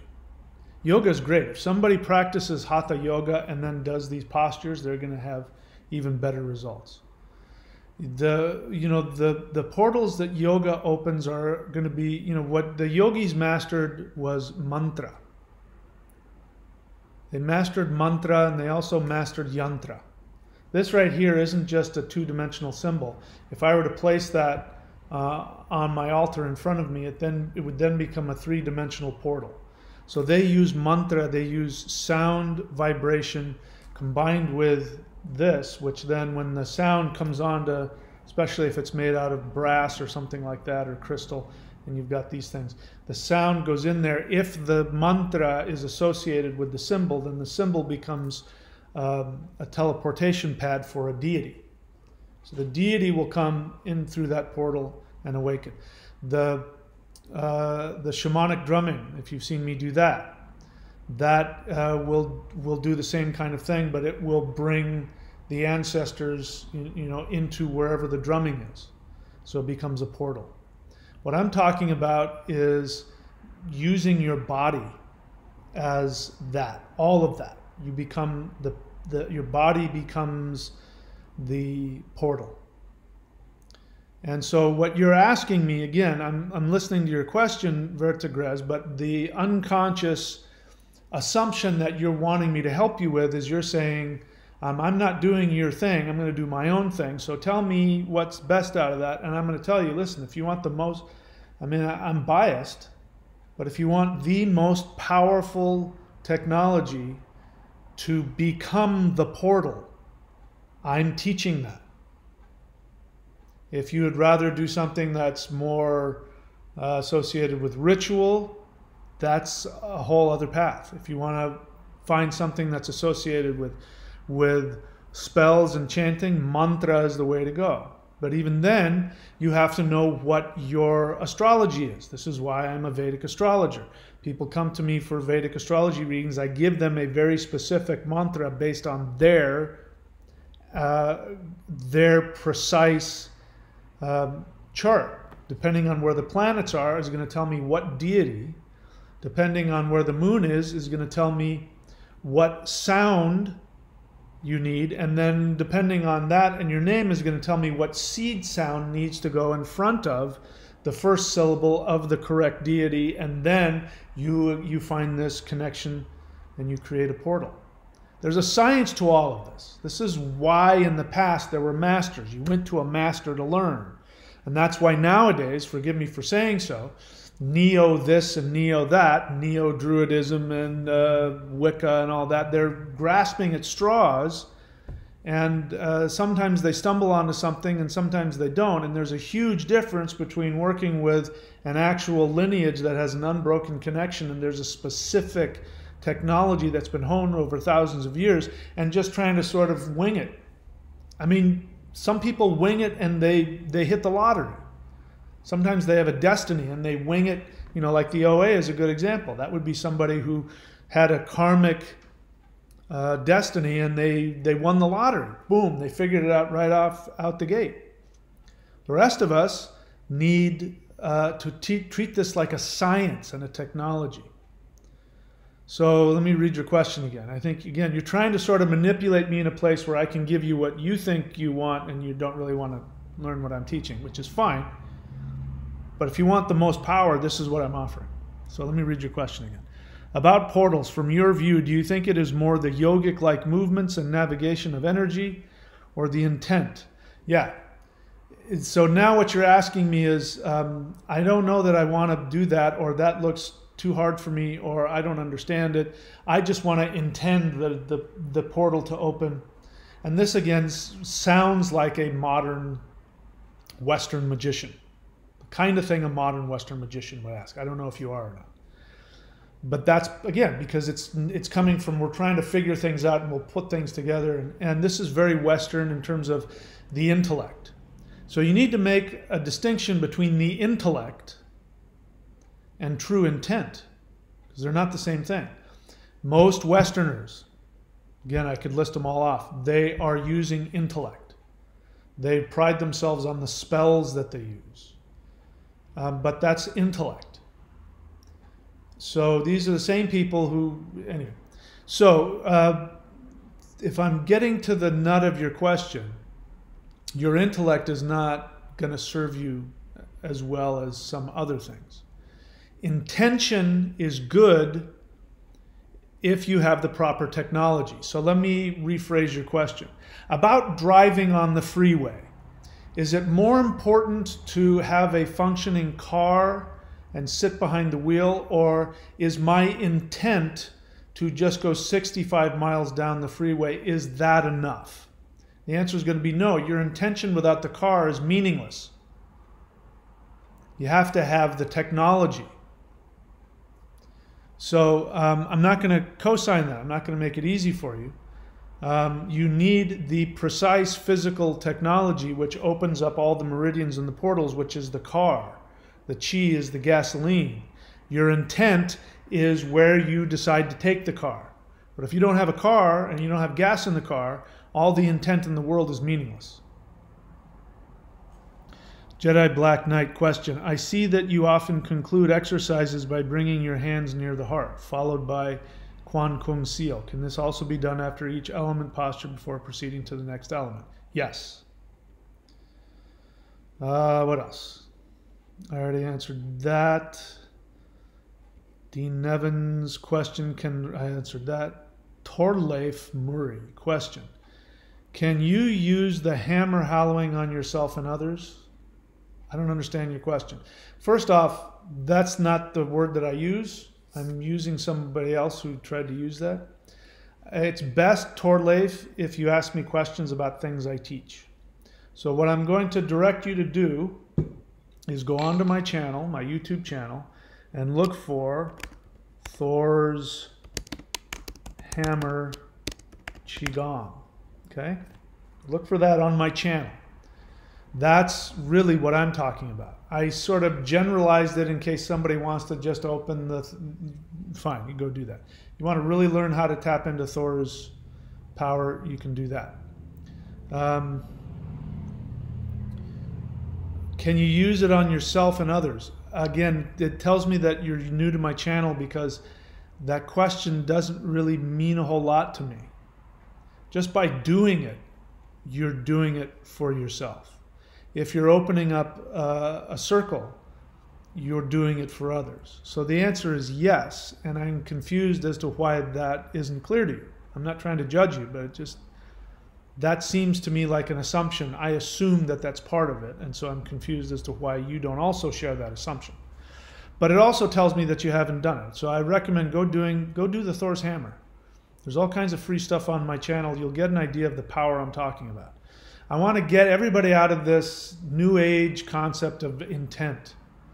You know, and new age Western magician Wicca types love this idea of my intention. I mean, it's part of the what is that called? You know what I'm talking about, The Secret. That idea of just let's think positive thoughts and positive things will come to us. Anyway, I'm not going to spend this time talking about that. That's not the kind of power we're talking about. You guys want power? I'm offering you power. But you got to learn the techniques. What else?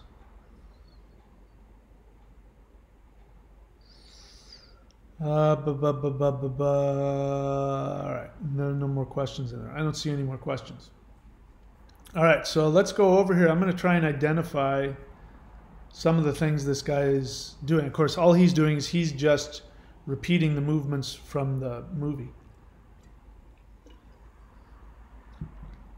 But I'm going to show you, without perfecting it, I'm going to show you what each of these things he's doing is actually accomplishing. Okay, that one. So he's got his hand like this. That is the Ingred Mudra. You can find that on my channel. Whoops. Ingred Mudra. So that first thing he did was the Ingred Mudra.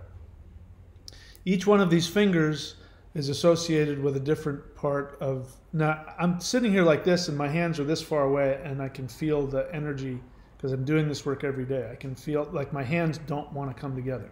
And each of the fingertips is like there's sparks flying out of each of the fingertips there. You want to have that, because when you have that, you've opened up the meridians, then when you do this, or you do this, or you do this, or you do this, those will open up portals within you and outside of you all on its own. There's a deity, each one of, just even like touching from here to here, there are associated deities in all different parts of the hands. And so if you watch Taoist priests, go watch what Taoist priests do. And you'll see them do this kind of stuff, and they'll do this kind of stuff. But when they look like they're just like fidgeting with their hands, they're actually touching in sequence different elements and different gates, and this is to bring about specific deities. This is the power you have in your physical body. This is not intent. This is not chaos magic. Chaos magic, which says that your intention is, your arbitrary intention is what's important. And that's not true. Somebody who comes up with that doesn't have power. Because power, like electricity, like laws of physics, it exists independently of your intention. And when you want to use electricity to accomplish something, you have to know what the laws of electricity are. You have to know the laws of physics.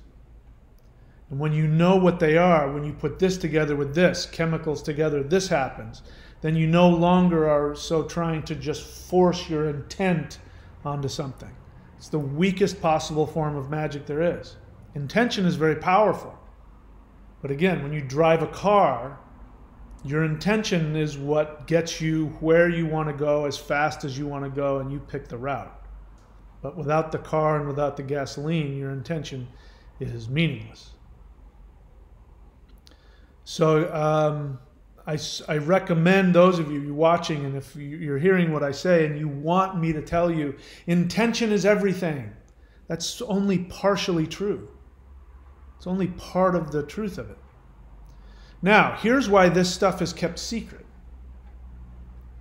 Here's a great movie. Watch this movie. You'll understand. Imagine now, the assumption of this movie is that, imagine before...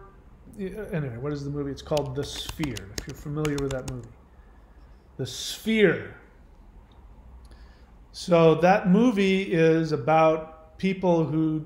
the they find on the floor of the ocean some extraterrestrial ball, right? And so people come into contact with it or walk into the ball, and when they come out, they automatically manifest all of their intentions, conscious and unconscious. And all kinds of havoc is released onto the world. And so at the end of the movie, they decide we're not ready for it. So they figure out a way to turn it off. But if the truth of that movie is, if you open up all of these things that I'm talking about, then what happens is you then have that ability. Your intention becomes real. And that's why it's been kept secret.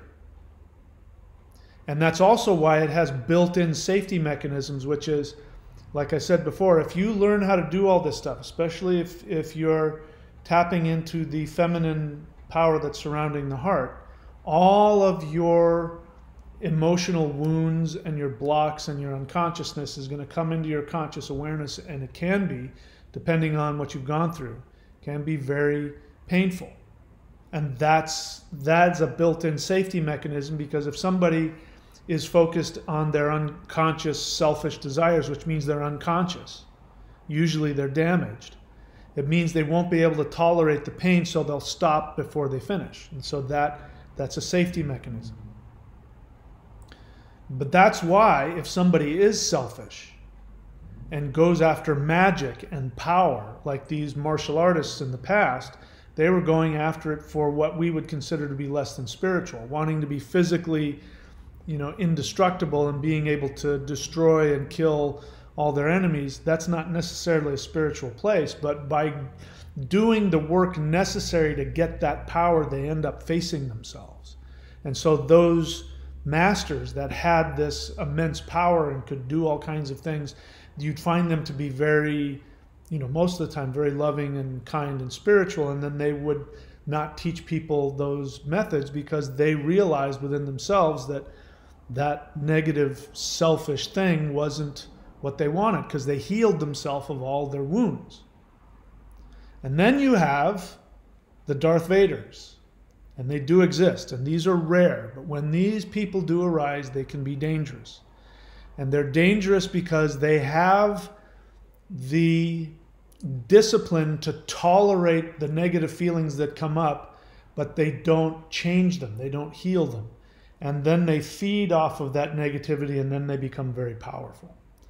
And those people do arise every now and then, and that's the danger of it. But this is, I hope I explained that well. Did you just mean now law of attraction? Yes, law of attraction is extremely destructive. The law of attraction is what you are taught by your dysfunctional, abusive parents. What? Yeah. What do your abusive parents say to you when you're a kid? They say, you better not have, you better wipe those tears. I'll give you something to cry about. You make me happy. You don't come and you don't share any negative feelings with me. You better not have any negative feeling about me whatsoever, or I'll beat the tar out of you. If you're a good boy and you've changed that frown to a smile, I'll reward you. So you get rewarded for not being authentic with your feelings, and you're rewarded for creating a false happiness or false whatever it is. I mean, that's just pure dysfunction right there. And so you go into your adult life and you are told that the universe, they don't say this, but they say the universe is an abusive parent. If you have negative feelings, the universe you will attract negative things to yourself. If you have anger, you will attract angry things. If you're sad, you'll attract sad things. But if you're happy and you have happy feelings, then happy things will come to you. If you have love all the time and you can generate feelings of love, then you'll get love in your life. If you can think happy thoughts associated with money, then money will come to you. It's telling you to have conditioned responses, like Pavlov's dog. It's extremely destructive. That's why people who get involved with the law of attraction, after they've been doing it, there's the law of diminished returns. You end up with people who pretend to be happy all the time and they're miserable. And they feel guilty if they're not happy. If they have pain, they feel guilty. And that's not how it works. How it works is that the universe wants you to have all of your negative feelings. The universe is actually a truly loving parent. It wants you to, doesn't want to make you sad or angry, but if you are sad and angry, it wants you to have those feelings and comfort you. And so by doing that, you then relieve yourself of your unconsciousness, which is if you have pain and you have anger and you have guilt associated with that, then you shove it down into your unconscious, which then, for instance, if somebody's angry, because people that don't get love end up angry. But if you're taught that being angry isn't spiritual or you're not a good person, then you're going to tell yourself, I don't have anger, that's lower dimensional stuff, and I don't have that. You're going to shove it down in your unconscious, and then what's going to happen is, because you're still angry, because you're not getting the love that you want, you're going to become passive-aggressive. And then you get passive-aggressive, codependent, controlling people who walk around pleasing people all the time, and then after they spend their whole lives doing for others, because they're reflecting positivity, and positivity will come back, and so I'm going to give that to this person and give that to that person, and they're doing it all the time because what they want is love. They're not giving unconditionally. They want love. It's okay to want love. It's okay to acknowledge that you want to be loved. But if you have guilt around that, you pretend you don't need love. You just keep giving to people. And then when people don't give you what you want, after the 10th or the 20th time, then you blow up. And then if you've ever noticed that, people, the ass kissers that do that, you know that if you get associated with them, everything they do for you, there's a string attached. And if you don't give them their unspoken agenda, then they're gonna come back at you and be either outrightly aggressive or passive aggressive. And that's what people end up in poverty that way, because they're dealing with the world in a passive aggressive way. But being truly loving is to be able to look somebody in the face and say, I'm really angry with you right now. I'm feeling really hostile towards you right now. And owning the feeling. And if that person is also conscious, they'll go, wow, I really want to be with you and your feeling. What did I do? Well, you said this and you said that. And if the person says, oh, I'm so sorry, I didn't mean it that way at all. I meant it this way. And then if you're able to have your feelings and not be wrapped up, then it changes you, and then you get closer to somebody.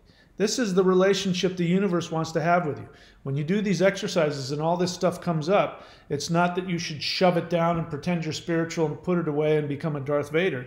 It's that you should then cry, weep, and get angry at the universe, because you're going to project onto the universe all of your anger, all of your fear, and you're going to tell the universe. This is why I'm constantly going after people who are so into conspiracy theories, because they are clueless that they're projecting all of their anger towards their parents onto the universe. And so they can't accept that. So instead of saying, I hate the universe, they say, oh yeah, the government this, and the people that, and the aliens this, and that's why taxes that. And that's why we have people in the United States who can't accept the count of the election, because there are people on there who don't know the difference between reality and projecting onto their parents. And so they're going to project onto the election. So if you want this kind of power, you're going to have to learn how to have all of your negative feelings and let the universe love you through it, which is going to be painful. What else? Torleif Murray question, what are powerful ways of communicating and working with Freja? That is a whole other section. I talk about that. So go onto my channel and type in, one thing people should learn how to do is learn how to search within somebody's channel, which is different than searching YouTube. So if you know how to do that on whatever device, figure out how to do that. Type in Freja onto my channel and you'll get more than enough videos for it. I don't want to, that's a whole video. I'm not going to spend that time today on that.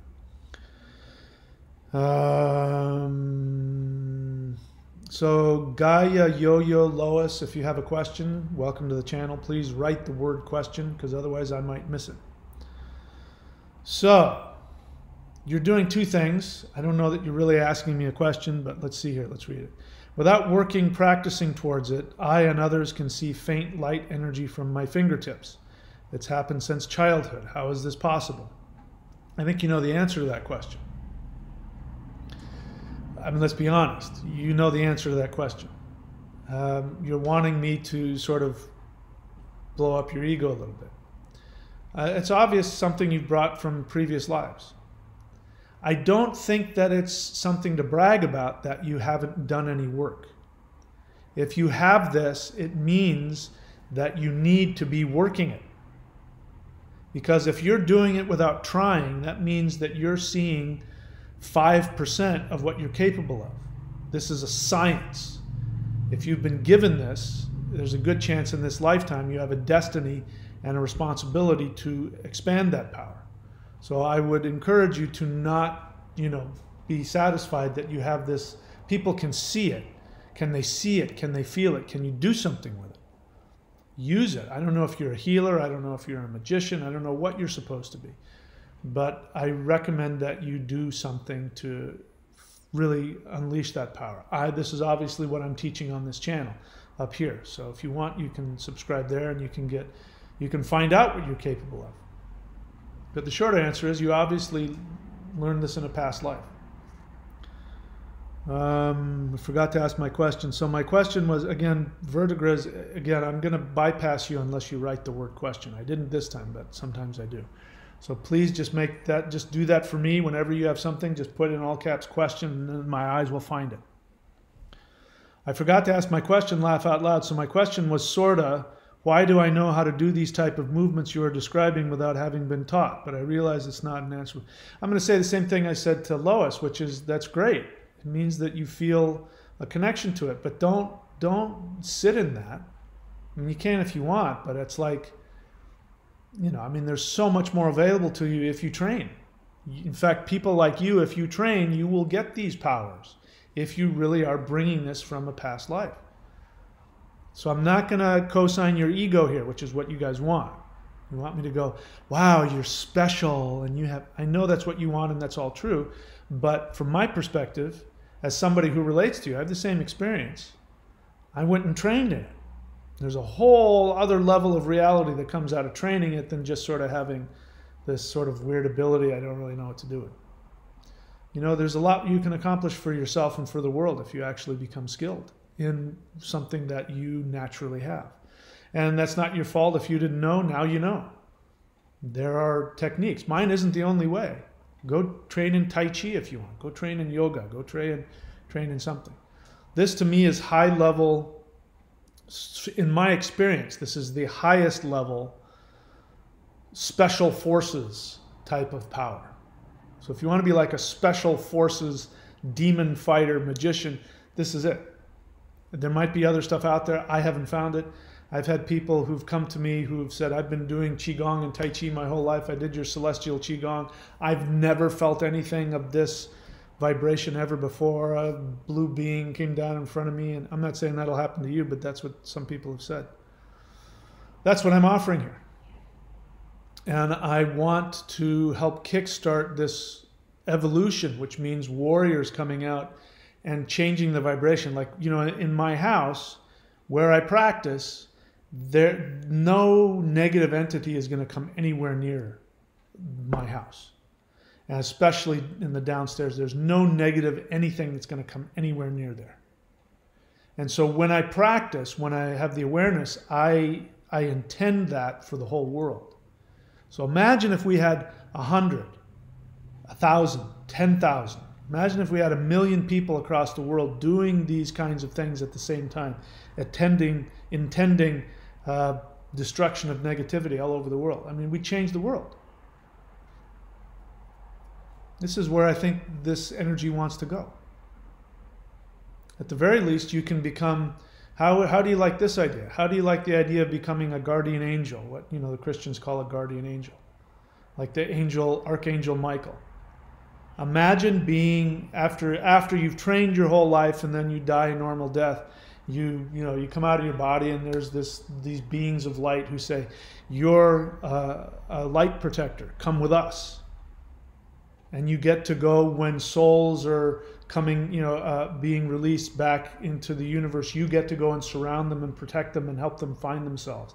If there are negative entities or negative portals in the world, you get to go as a spirit being, and you get to go and fight and release negativity. That's what this life is about. It's training. It's definitely the case for me. I'm training for, what I do when I'm in between bodies, and that's what I do.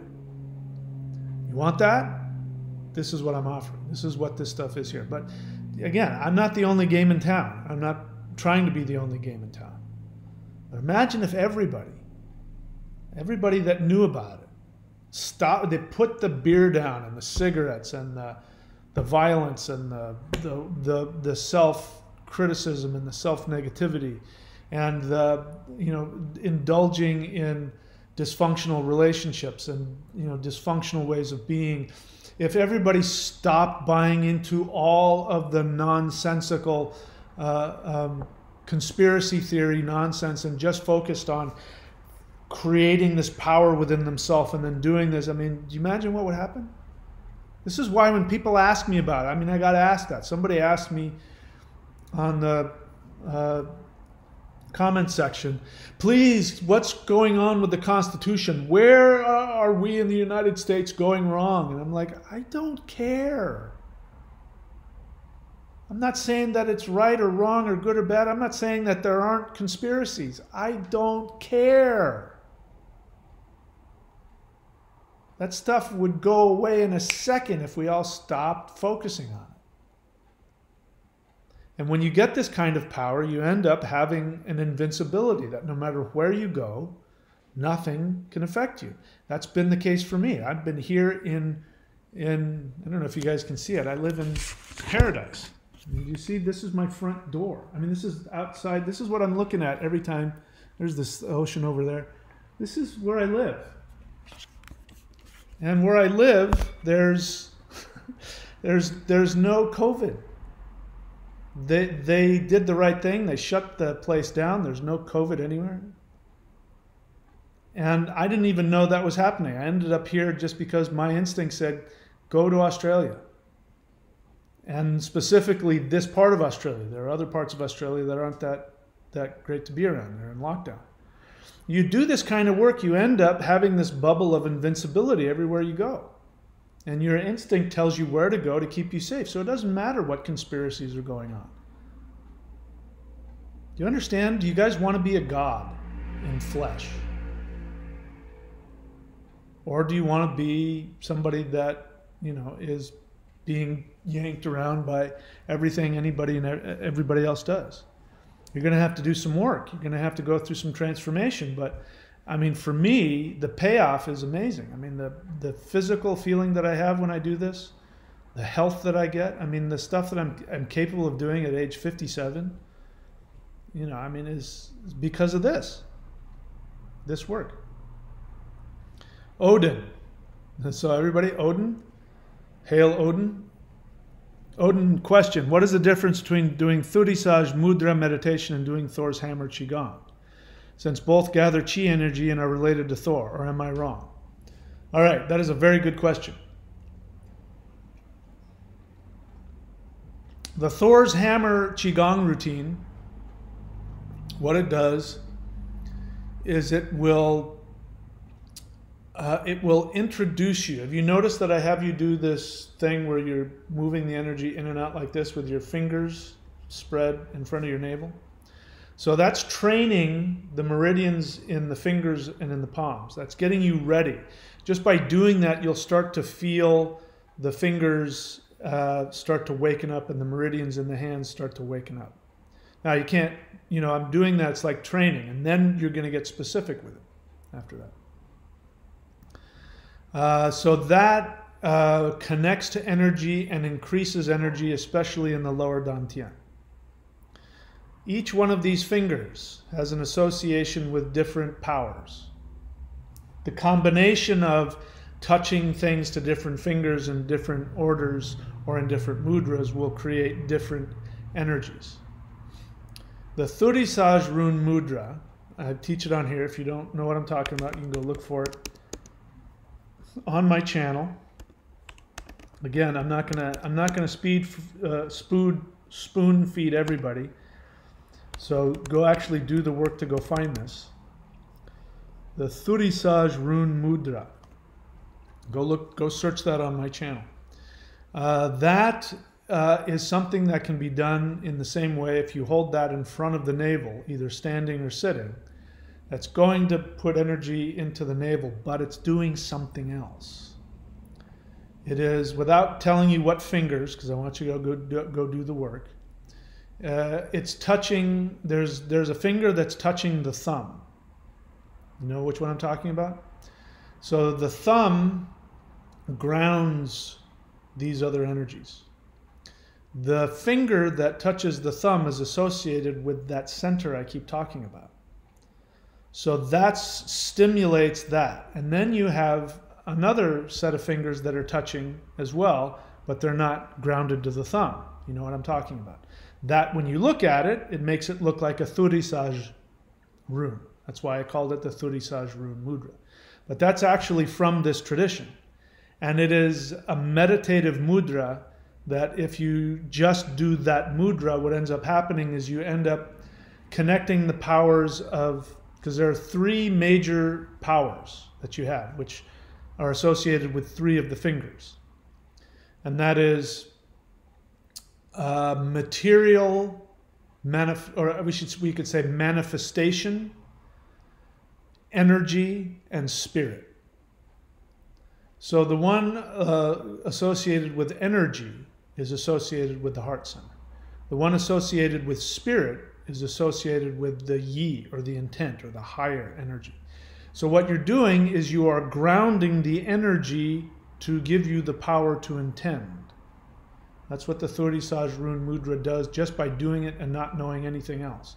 I'm going to be teaching you a phase 2 of the Thurisaj and a phase 3 of the Thurisaj Rune Mudra.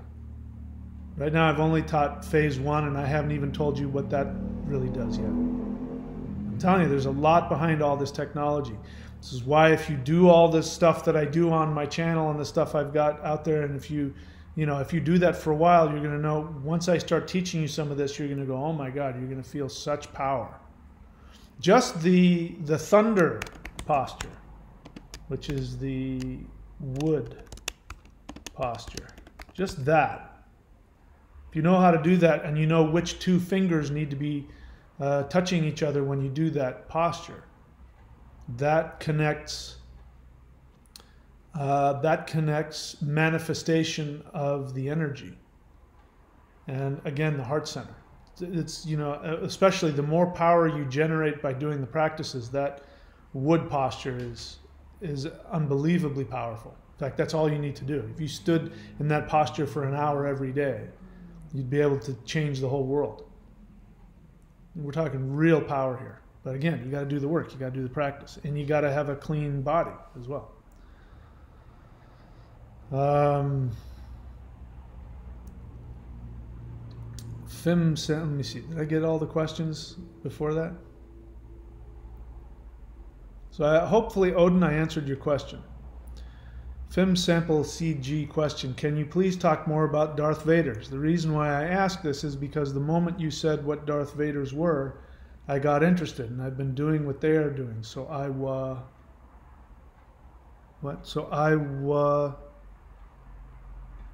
okay, I didn't get the rest of it. So I wanted to ask you, okay.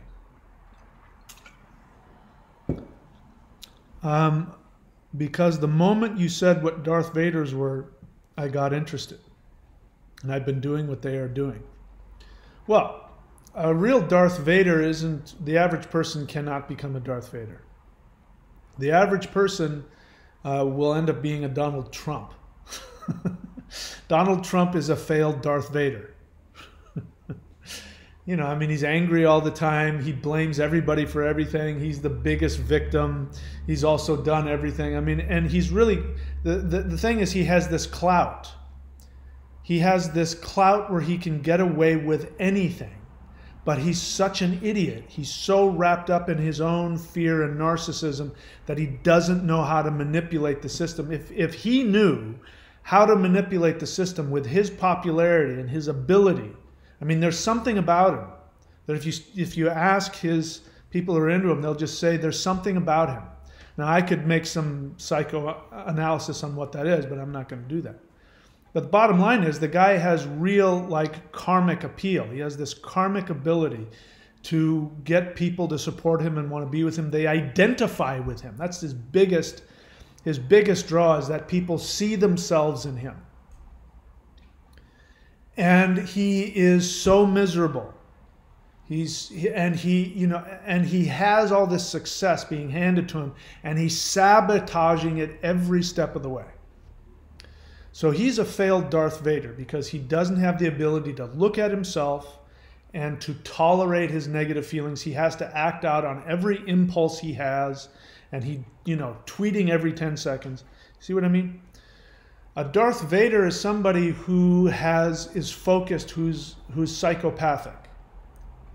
Psychopaths are damaged people. These are people who were damaged in infancy and who at their core have this emptiness. So you're relating to Darth Vader, and if you really are relating to Darth Vader, it means that at your deepest level, you have total emptiness. You have no true identity. You feel so unloved and insecure. You feel at any moment that you are worthy of death and you are going to die. And that feeling is so intolerable that you create this mask of invincibility. And that's called psychopathy. So psychopathy means you have no empathy for anybody else. This is, serial killers. Serial killers are psychopaths who have no empathy for anybody. And everybody is just an object for them to use. Now, if they happen to be homicidal, then everybody is somebody they have to kill and destroy. But they're always, this psychopaths are looking to see what they can get out of you. They don't relate to you, they don't connect to you, they don't understand you, and they have no empathy for you. Donald Trump is a psychopath. Sorry to tell you, he's a psychopath. But he's also he's not very functional. So he's not that dangerous. He could be a lot more dangerous than he is. He's not that dangerous because this will be the end of him. After this, he's going to fade away and he might even end up in a loony bin. See if I'm right or not. But watch what happens. We'll forget about him after, in another couple of weeks. He's going to start becoming less and less important to the world. And that's because he doesn't know how to use his power of appeal. So a Darth Vader is somebody who has the strength of will to tolerate all of their negative feelings, all of their pain, all of their anger, all of their sadness, all of their hurt. They're able to tolerate it and go through these exercises, which brings up all of the pain and the trauma that they experienced. But they have this ability to tolerate that and then focus it out onto the world in a very methodical manner. And so the strength of will to do that is very rare. And so those are people, those Darth Vaders, when they're born, there's a karmic thing that something has to be balanced in the universe, and there's this, this concentrated evil in one person with power that comes along. The Hitlers and the Stalins and the Maos and those kinds of guys. Those guys are in that same category. But if we're talking about somebody who has spiritual power and that kind of, then you're talking about a real dangerous person. So I'm not sure that you know what you're saying here when you say that you relate to what I'm saying. It's a fantasy, and it sounds really great, the fantasy of having that. But if you had the kind of power that I'm talking about, and probably if you had the kind of power that I have, and you bring that to it, that's okay. What will happen is you will face a choice. You will either run away because you're going to have to hold on to your shield of false invulnerability. You'll have to let go of that in order to really gain the power and deal with all of your feelings. Or you will become aware of those tendencies within you, and you will go, wow, this doesn't feel good and it's damaging others, and your empathy will increase as you connect to the heart center. Your empathy will increase, and then the power that comes into you will be used for you to evolve and actually become more of a Jedi. but it's definitely the same power. That's why if you watch, like in the Star Wars movies, you know, who surrounds whoever the evil emperor is? It's those guys in the dark red, you know, capes. That represents the heart center. It means the Xing. It means the protective nuclear feminine energy around the heart. That's why they're surrounded by the color red. You know, like in Palpatine's office, there's red everywhere. It's because the red means that this is a damaged person who's got a wound in his heart center, who's found a way to tap into that energy. And so he feeds off of that wound within him. And then in the end, you see, you know, he ends up being just maimed. That's what ends up happening to Darth Vader's. Darth Vader's a perfect example. He has to have a machine to keep him alive. It means that for those people who use this power of their feminine heart center to gain power, it's going to suck the life right out of them. You'll end up dying. You'll get a lot of power, but the karmic payback will be horrific. So most people can't tolerate that. So most people, if they come at this energy and they have the wrong intent, they end up not lasting. For whatever reason, they either get knocked out of it, or they turn around and walk away, or they give it up or something. So again, I'm not sure what you're saying here. It kind of seems like I understand the fantasy. Trust me, I do. But the reality is that the more power you gain, in order to gain the real power, the more empathy starts to come. And if you've watched me recently over the past couple of months, what have you noticed? I've been more compassionate. I've been less intolerant, and even though I'm still, you know, I still tell you the truth as I see it, whether you like it or not. You'll notice there's more compassion. It's because that the more power I gain, the more compassionate I have to become. I have to look at myself and look at what's, you know, my wounds are. What else? Torleif Murray, again, I don't recognize the name. I invite you to actually do some of the exercises. You know, people, when they start doing the work, they end up having less questions, or the questions they ask will be associated to the actual techniques. I'm happy to take your question. I'm just letting you know. Just doing the work will answer 90% of your questions. Speaking of mudras, what is this mudra Jesus is making? Okay, so yeah, you haven't been on my channel. We don't do the Jesus thing. But that is actually a very good question. This one, right? The reason why you see Jesus doing this is because Romans used to use mudras all the time. For instance, the reason why you point your finger at somebody is this is intent. You're trying to intend. You're trying to tell somebody what to do. You're trying to force your intent on them. It's actually a magical act. Somebody who has power in their finger, when they do that, they'll be able to make people do stuff. The middle finger is the heart center. The reason why you flip people off when they hurt your feelings is because that's your heart center trying to protect your heart from damage. But it's also a curse. You're cursing somebody.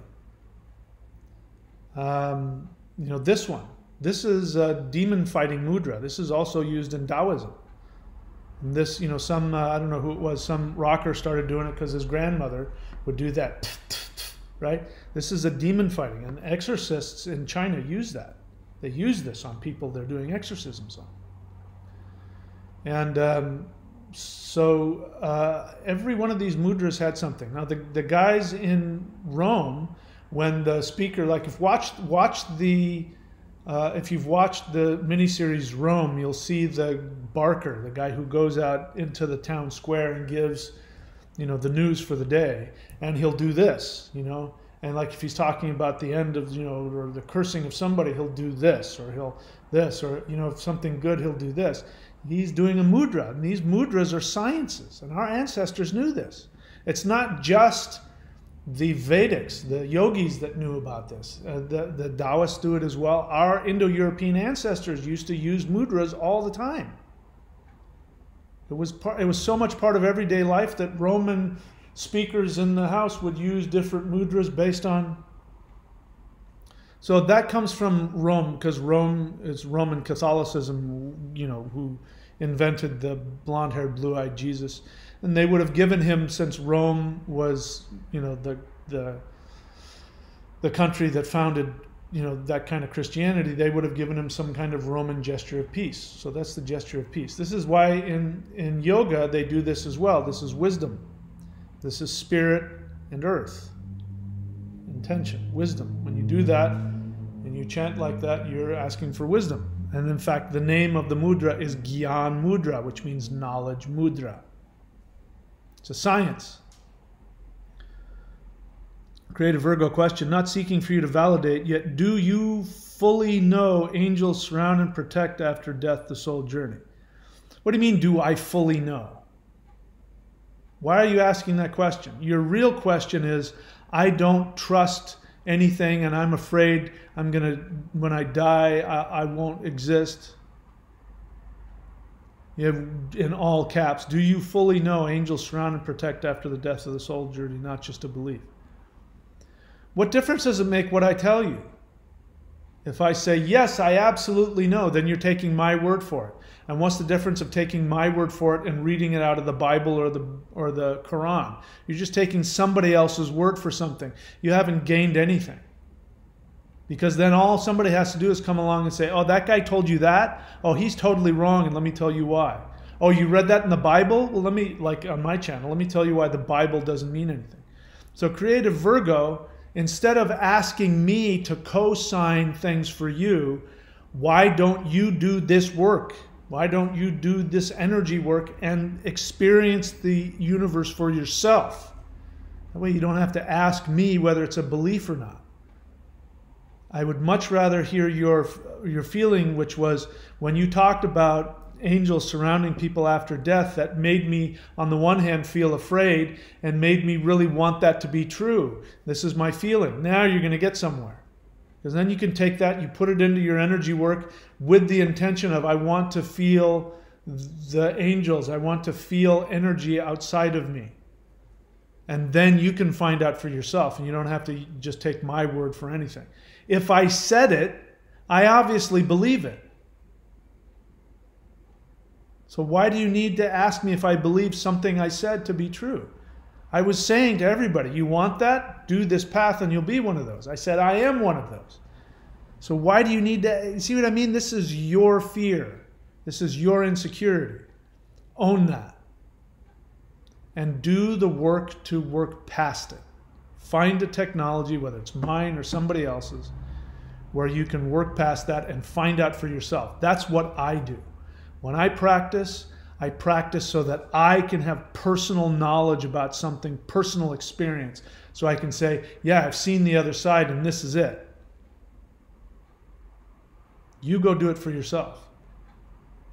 Okay? I'm teaching you all kinds of ways to do that. But you're actually going to have to do the work, which is more than just coming onto the channel and listening to me and typing in the, you know, it's going to be more than that. You're going to have to do more than that. Watching my channel is 1% of the work. That's why I've got the links up here. I've got books, I've got DVDs. That's what all that stuff is. That's the most important part, not listening to me, you know, mouth off for 2 hours. That's the smallest part. I ask because I say to one who grieves a loss, may they be surrounded by a legion of... Okay, so good. Yep, I'm with you. Odin, question, does it matter which direction you face when you chant a specific rune? I don't know that it matters. You can make it part of your tradition. I mean, as you know, there's a rune wheel. Where's the rune wheel? Where is the rune wheel? Where did it go?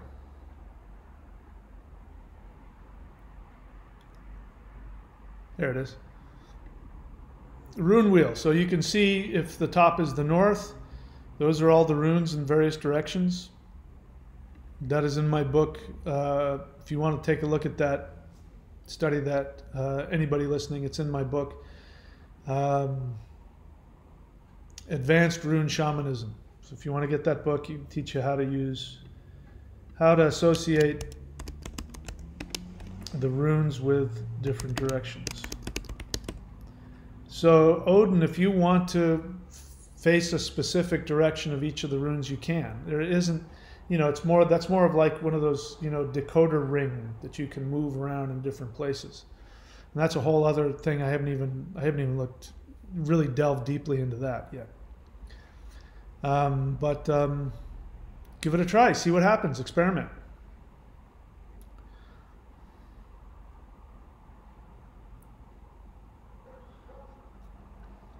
Lois, question. Write the word in all caps because I might miss it. Just the word question in all caps. I didn't miss it this time, but I do miss it if people, you know, I scroll past it.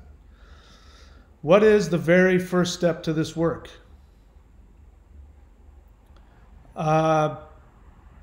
Go to thunderwizard.com and subscribe at whichever level. Even if you subscribe at the lowest level, you will get access to the advanced shamanism course, and I take you from step A to step Z. Go there and just follow along. I don't know how many hundreds or thousands of videos there are at this point. And if you want to start at step A, that's where you can. That's my best answer to you. Other than that, I've got books on Amazon, and I've got, you know, for all of my stuff, you can go to courses. I was about to say something else really weird. Courses.thunderwizard.com. You can see all of the stuff that I have available. And, you know, I know that not everybody's going to want to start at step A. They're going to want to, you know, so you can jump in at any point in and mix and match. But if you, to answer your question, where's the first place to start? I created the Thunder Wizard Patreon page because people were asking me that exact question. Where do I start? So go there, thunderwizard.com, subscribe, and just what you do is you click on the bottom of the thing. It'll say, you know, see more or something like that, see more videos. And you just keep clicking until you get all the way down to the bottom to the very first video, and then just play. And then just go one after the other. And that should do it for you. All right, I don't see any more questions here. I'm starting to run out of steam, which tells me that we're done for the day. So click around for the 90-day challenge, Warrior 90-day challenge. I'm already giving out phase 2. There's more coming. There's a lot more coming. Power that, I mean, I'm not even sure, you know, how powerful this is going to become, but I feel very strongly that what is coming through me is stuff that I'm supposed to give for the next level of evolution. And so it's going to be up to you guys to follow through with that. And then, you know, when I'm gone, people will be taking what I've got and be building on top of that. I don't plan on going anywhere, but you get where I'm going. All right, I'm starting to babble, so I'm done. All right, I'll see you guys when I see you.